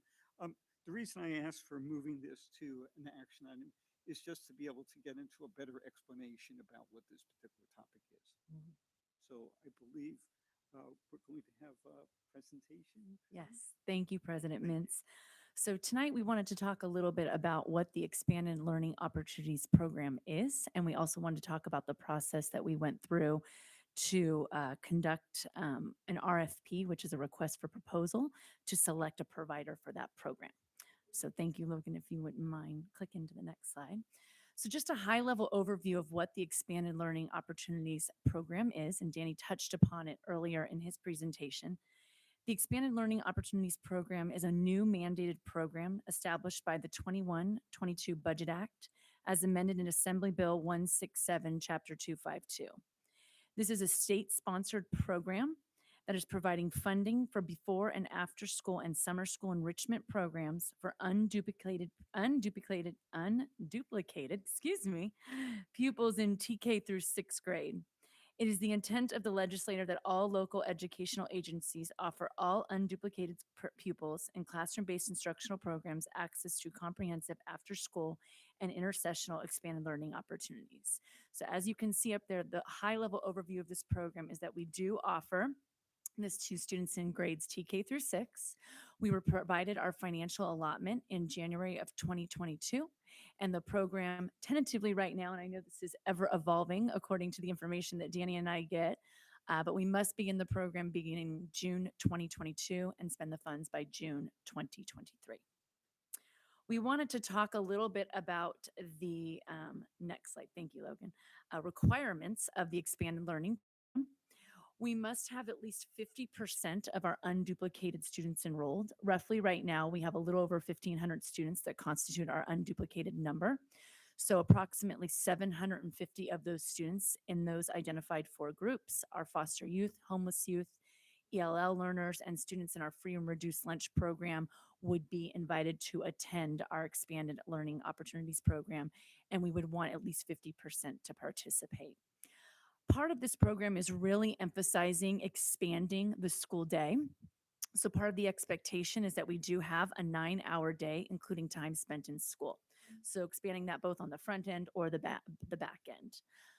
It must take place at least over 180 school days, and we must also offer an additional 30 days, which we're looking at during summer school to offer for our students. Last but not least, we went through the process of reaching out and putting out a request for proposals to have any interested provider apply, and a team, including district staff and our PTA representation, thank you, Lisa Gross, joined us to interview 3 potential providers. We had 3 providers that actually put their name forward. We had Kids Country, Champions, and a provider named Right at School Present. And so the recommendation for this evening is based on those 3 requests for proposals and how the team determined and ranked the providers' presentations. Right at School came in with the lowest bid and received the highest rating based on their proposal and presentation to be able to assist us in implementing this program. And you can see up as we're sharing the presentation, the following places they are currently providing: Palo Alto, Mountain View. They did a great job also linking their presentation and the work they'd be doing with us after school or before school with our students to our strategic directions. That stood out to the team. And they did provide a robust program focused on the social, emotional, and academic well-beings of the students. So our recommendation for this evening is to allow us to move forward with having the board approve Right at School to be the provider of our expanded learning opportunities for the San Ramon Valley Unified School District, and to authorize us to execute an agreement with them effective June 1st, 2021 for the term of 1 year per the conditions of the RFP. And we are happy. I have Debbie Pettish and Danny Hillman here to take any questions from you this evening regarding the program itself and the funding source. Thanks, Christine. Just a couple of questions that I had. One is just to clarify that these funds are separate from the supplemental Yes. funds that we receive through LCFF. Yes, so this is a separate funding amount in the total amount of $964,791 is what we received for this this grant, this ELP program. Yeah. And if I could just add, the interesting thing about the ELOP funding is that it is not part of local control funding formula. This is almost like going backwards in time to categorical funding, where they have said, the state and the legislature has said, we really want every district in the state to do this thing, and we are going to provide money so that you can do this thing. There have been a lot of implementation hurdles that have been difficult for districts this year with the program, getting it up and running. And so there are several proposals that are being floated as part of the governor's budget, as part of what the legislature has put into potential assembly bills and Senate bills to change and augment to make the program a little more user-friendly. So there's a lot of assumptions that the state is making about the program and how districts should use it. So they made some of the same assumptions about the funding as well. It's not part of LCFF, so it's basically something we have to do. It's a mandate, and we have to take the money and we have to do it. Not an optional, if you don't use the money or you don't offer the program, just send the money back. It's not that kind of a program. So it's incredibly unique in that sense, because it's almost like having a foot in the former categorical world where they had us do very specific things with specific funds. And we still have a foot in LCFF where we get and you get to decide about how we use our funding to support our LCAP. But it's also not part of Prop 98 funding cap, or is it within that? That's one of the things I need to double check. I believe it is part of Prop 98, but it is separate from how they calculate the LCFF. Okay. The other quick one that I had was, Christine, you mentioned 750 students. What if we don't hit that bogey? How is that dealt with? That's one of the pending questions. So when you say we have to have 50% of the students enrolled, we are asking CDE to define, what does enrolled mean? Does that mean they're sitting there? Does it mean they're attending? Does it mean we've invited them? There are a lot of questions about that. And there are proposals to clarify what it means and how that changes the logistics for districts. That's all pending right now. So at this point, we don't have any reporting requirements in terms of attendance that time? Not a clear set of reporting requirements. So basically like other categorical programs. Yes, sir. Yes. And if I can just add that in light of the fact that we need to be ready and prepared to provide this program, we understand the importance for those who need it the most. We're still not clear on all of the requirements, which means that that's a staff issue with you. We wanted to go in this direction to get some support to do this, because at one point we talked about trying to do this ourselves with no additional staff necessarily, and not sure exactly for all the requirements. And that's why we made this decision at Cabinet and are bringing it to you, just because we need assistance to do this.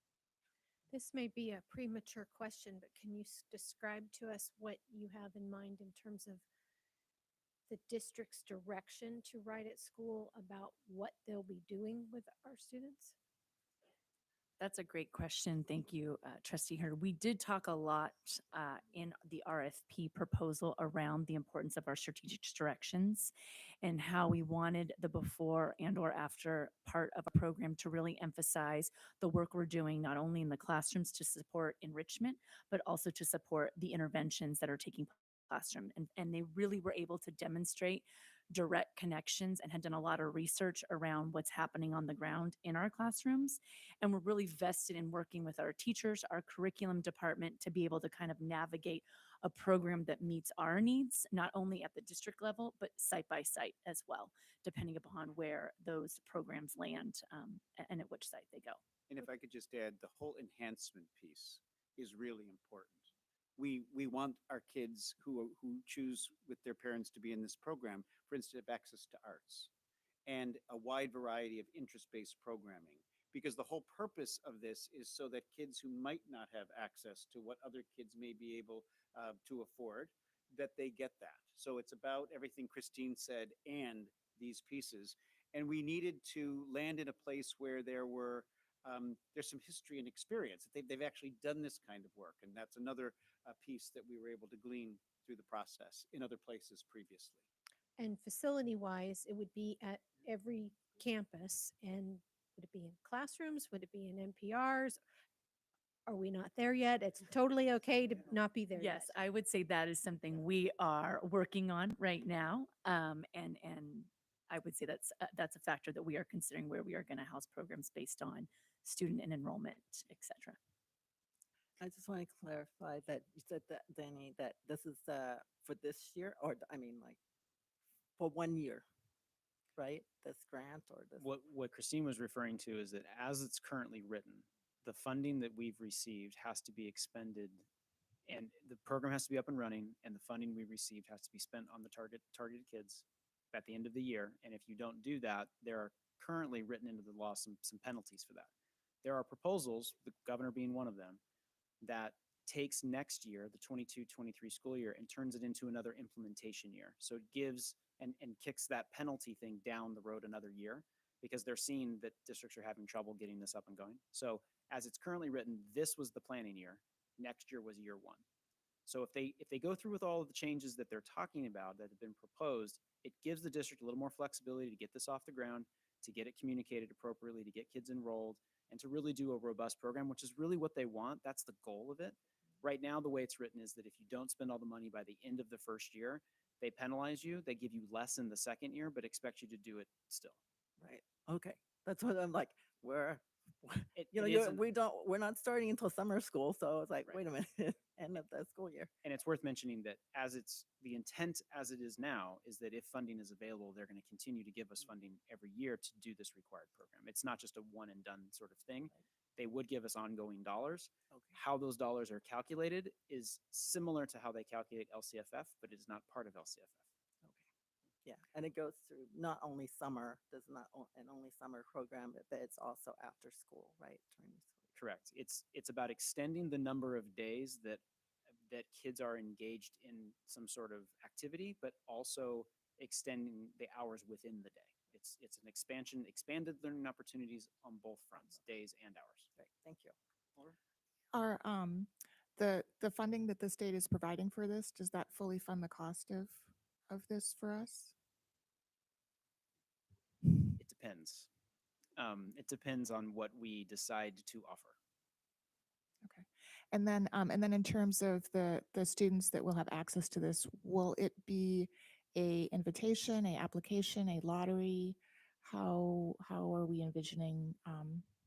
Because of the current requirement for 50% of our unduplicated kids must be included, it would be a maybe one of those voluntold situations where we really want to invite them to be there.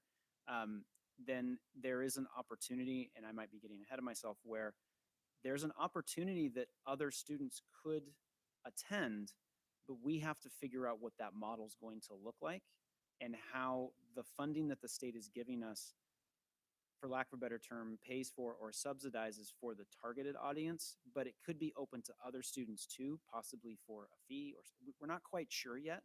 And we're trying to figure out the best way to blend what the law is requiring for a service that really all kids are going to benefit from additional time. I don't think any of us would sit and say, no, don't do an extra couple hours for kids there. That's not good for them. So we're trying to build a future program, but we have to start with what the requirements are. And so we're going to do that. We're going to start small, build a quality program, and get the vendor on board and get them off on the right foot. And then from there, we could look at different opportunities to go beyond that. And then it would be more of an invitation, or anybody can come if we can figure out that model.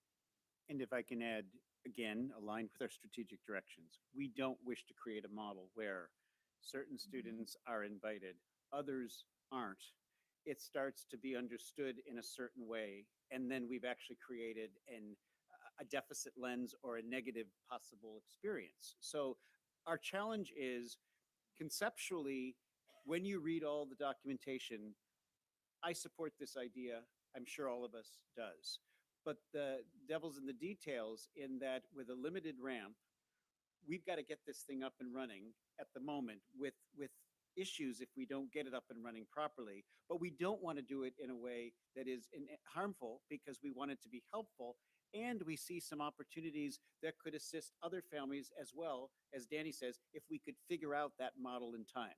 So what we're promising you is, we needed to get through the door tonight by an approval that says we're working with this particular group. We know, because we can actually see their work in progress in other places, that they've done this before and they know what they need to do aligned with our work. And we're just going to have to keep, and we will keep, you and our entire community connected to this step by step as we go, because this truly is one of those, we need to build it fast, and we have to do it well. But we don't have all the answers, even though one would suggest we might need to, since this is coming soon, but we're on it. Can I ask one more question that kind of, I just want to take the opportunity to ask this because it was brought up. So it was mentioned about bringing in 50% of, the different students, and one of those categories was free and reduced lunch. Now that, we have 100% lunch, I know this is a little bit off, but I just want to kind of take this opportunity to ask this question, just because, is there any, whether it's policy from the state or kind of initiative that's going around to be able to access that information without, relying on a family? In short, there are two different ways to certify whether a family would be eligible, or a child would be eligible for a free or reduced priced meal. And I'm trying to grab it in my brain as I talk, but our director Zeta knows the two different methods, and there is a way moving forward, even though the state of California isn't going to require that information to feed a student, because we will feed everyone if the rules continue the way they are in California. There's a way to certify the data and collect it still, and it benefits families to do so, because it isn't just about the free lunch. It's also about all the other benefits that come either through Title or bus passes. There's all sorts of different things that if we can get some of the information from the families, it benefits the students in lots of ways. And so she's working on that, because when we started last school year and she came on board, we were talking about how do we continue to gather the same data point, because it informs so much of what we do across so many different parts of our district, that we need a way to do that. And she has two ways that are both acceptable by the state and by the feds. And so she's implementing one of them, and I can't remember which one it is, but she's working on that. I'm glad to hear that it's being worked on. Okay, and I'd just be interested in, as we move forward, how you're building this plan before it lands. So if we can have another report, before the summer school break. One of the things I'm very interested in hearing, for instance, is, if we have a site that only has a couple of kids, are we going to have to work on transportation issues? And is that something that the Right at School program is going to provide, for instance, in terms of how we might consolidate facilities and how that might work with an after-school program?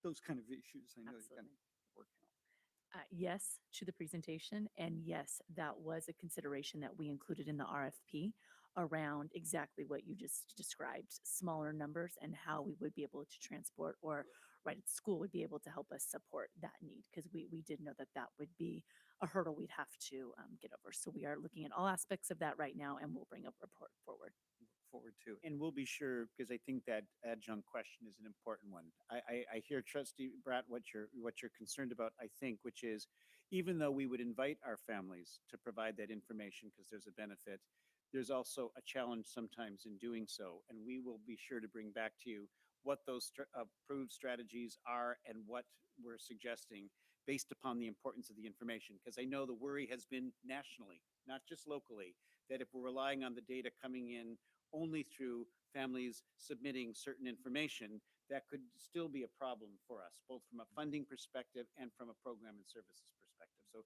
it's an important question that we'll keep in play and circle back with. Good. Okay, so the item before us is approval of provider for the ELOP. Can I have a motion? So moved. Second? The motion was made by Board Member Ordway and seconded by Board Member Hurd. Roll call vote. Board Member Ordway. Aye. Board Member Clark. Aye. Board Member Bratt. Aye. Board Member Hurd. Aye. Board Member Mintz. Aye. The motion passes 5-0. Thank you. We move on to item 12.0, administrative matters. 12.1, board member reports. We have 4 minutes. Right. No, seems like, second semester, lots, really busy, and I think our activities show it. Had really good time visiting a Black History Museum at Gale Ranch. It was amazing because it was both right on the digitally, but on the computers, but also lots of different ways that they show the Black history being portrayed, and lots of great achievement that the Black community has has put forward. Had been honored to actually invited by Leadership San Ramon Valley to do a presentation or just to speak on what it was to be the board president during the pandemic. I think I might be the only one, right? And our school district get to do that. Well, except that the pandemic's still going, so can too.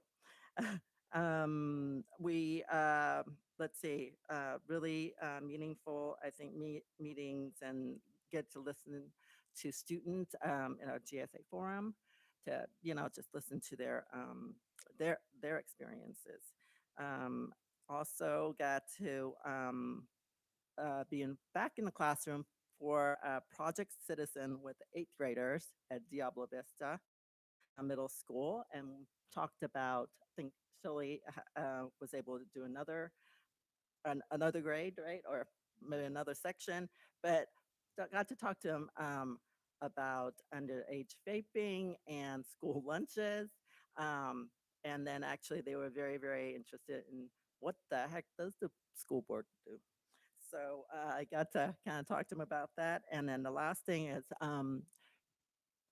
back to my love too, had attended the art gallery or art exhibit at City Hall. I think it's still open until through April or something like that. Art students from all 4 of our high school have student work up there, and they are amazing. So go and view them because it is really cool.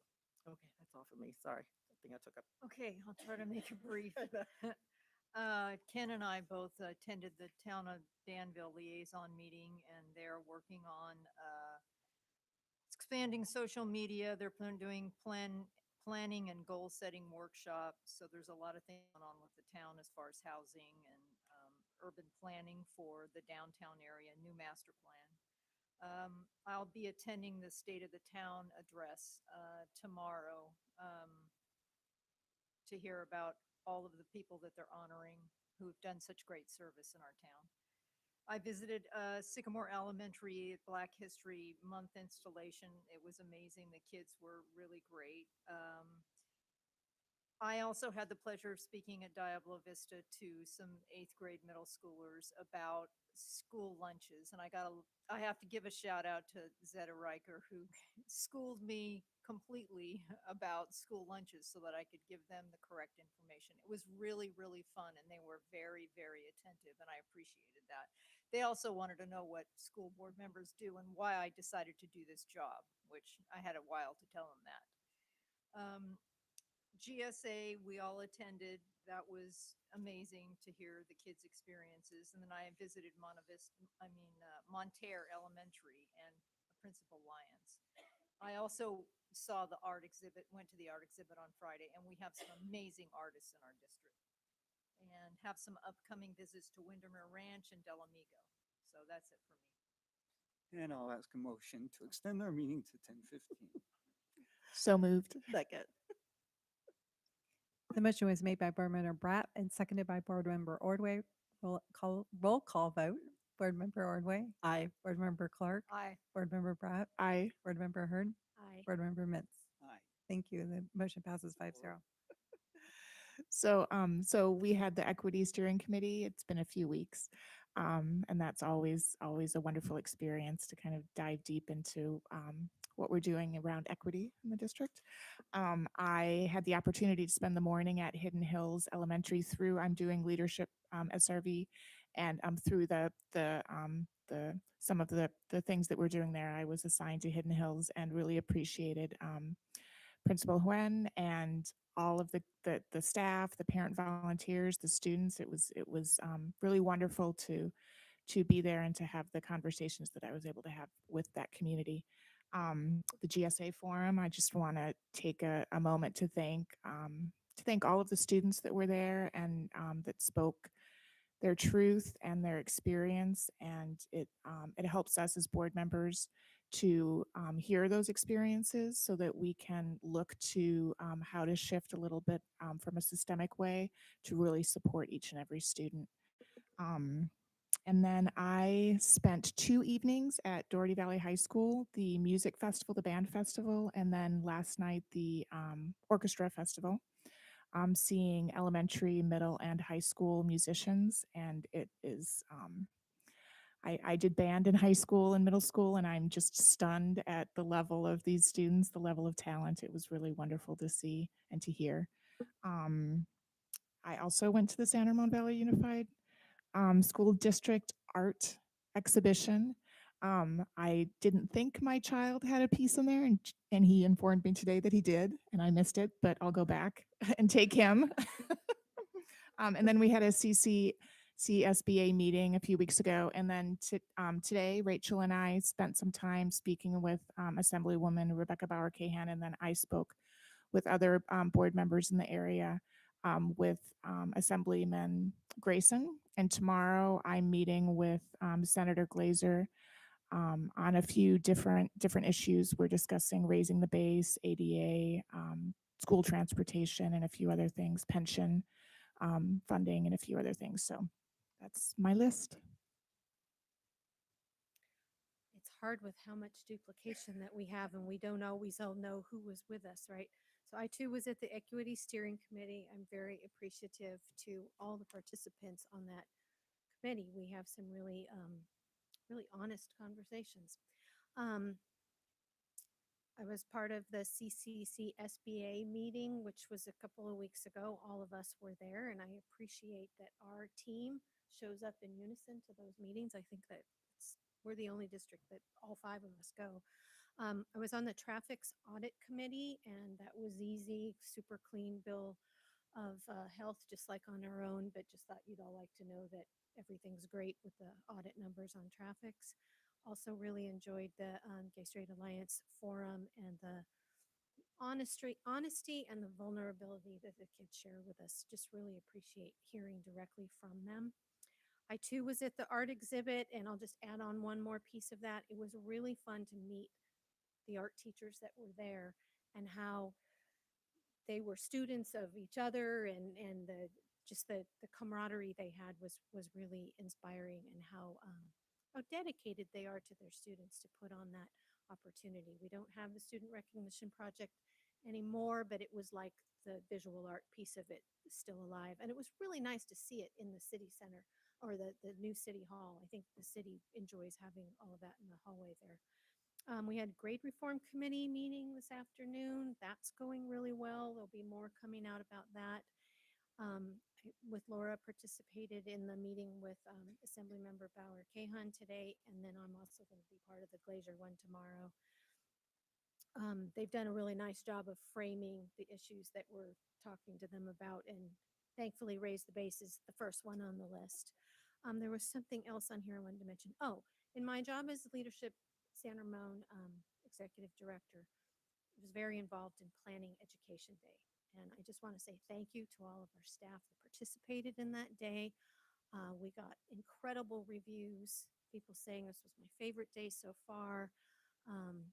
John started it with a great presentation on the strategic directions, and then we dug deeper into the 3 academic areas, and the entire class really enjoyed that morning. Then we had Susanna talk, we had a focus on the community colleges, and just all the way around it was fantastic. But the student panel, but the point I really wanted to bring up was the homework assignment for this class is for each class member to shadow a principal. And every class member talked about in their debrief about what an amazing opportunity it is. That the principals, gave them 2 or 3 hours to be with them, but it provided such appreciation for the difficult task that our folks in those jobs do. They have so much responsibility, frontline there. The class members were sharing about, emergencies that happened, and the principals let them come right along. And so I just want to say thank you to all of our principals that participated, because I think they really did an awesome job of giving my class the bird's eye view of what it is to be at a school site. So thank you to all of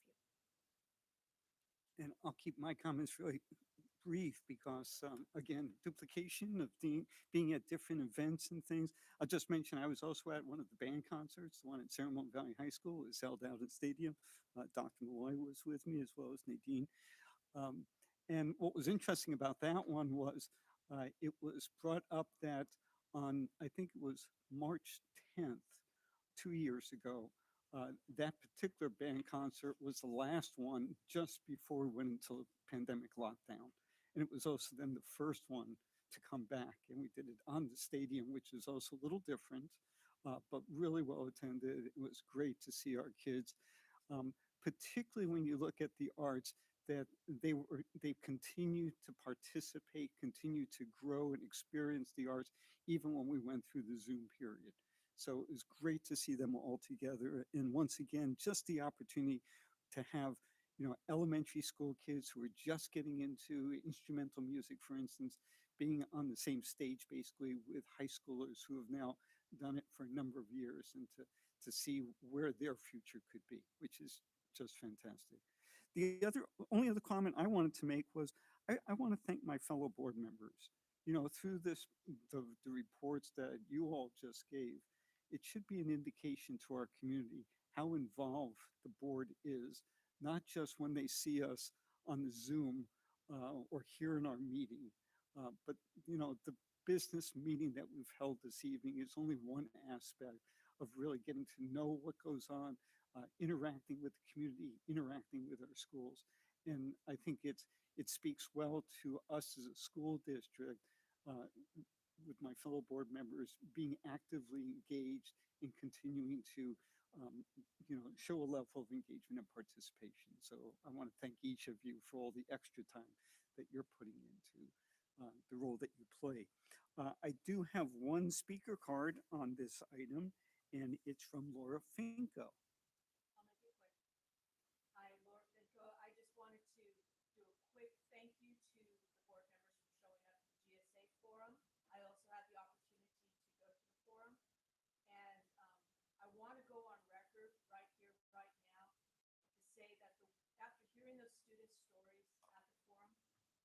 the work that those GSA advisors are doing at our secondary and at our high school, middle school, particularly, and the work that's being done at the prison clubs in the elementary school, particularly the work like educators, brave educators like Christy Glazer and Corby Saunders. Those people, those educators, they are saving lives. They are saving lives. And for one, I feel like we are extremely lucky to have them here at our district. And I want them to know that. They are very, very lucky. We are very lucky to have them in our district. And I want to thank them. Thank you, Laura. And with that, okay. Just because I did get the answer and I promised. So we've had 16 meetings and it's 12 going forward. So it's 4. And then, of course, we would have the workshops and then we would add if necessary. I promised we would get that if we could. Okay, Thanks. thank you. In that case, we are now adjourned.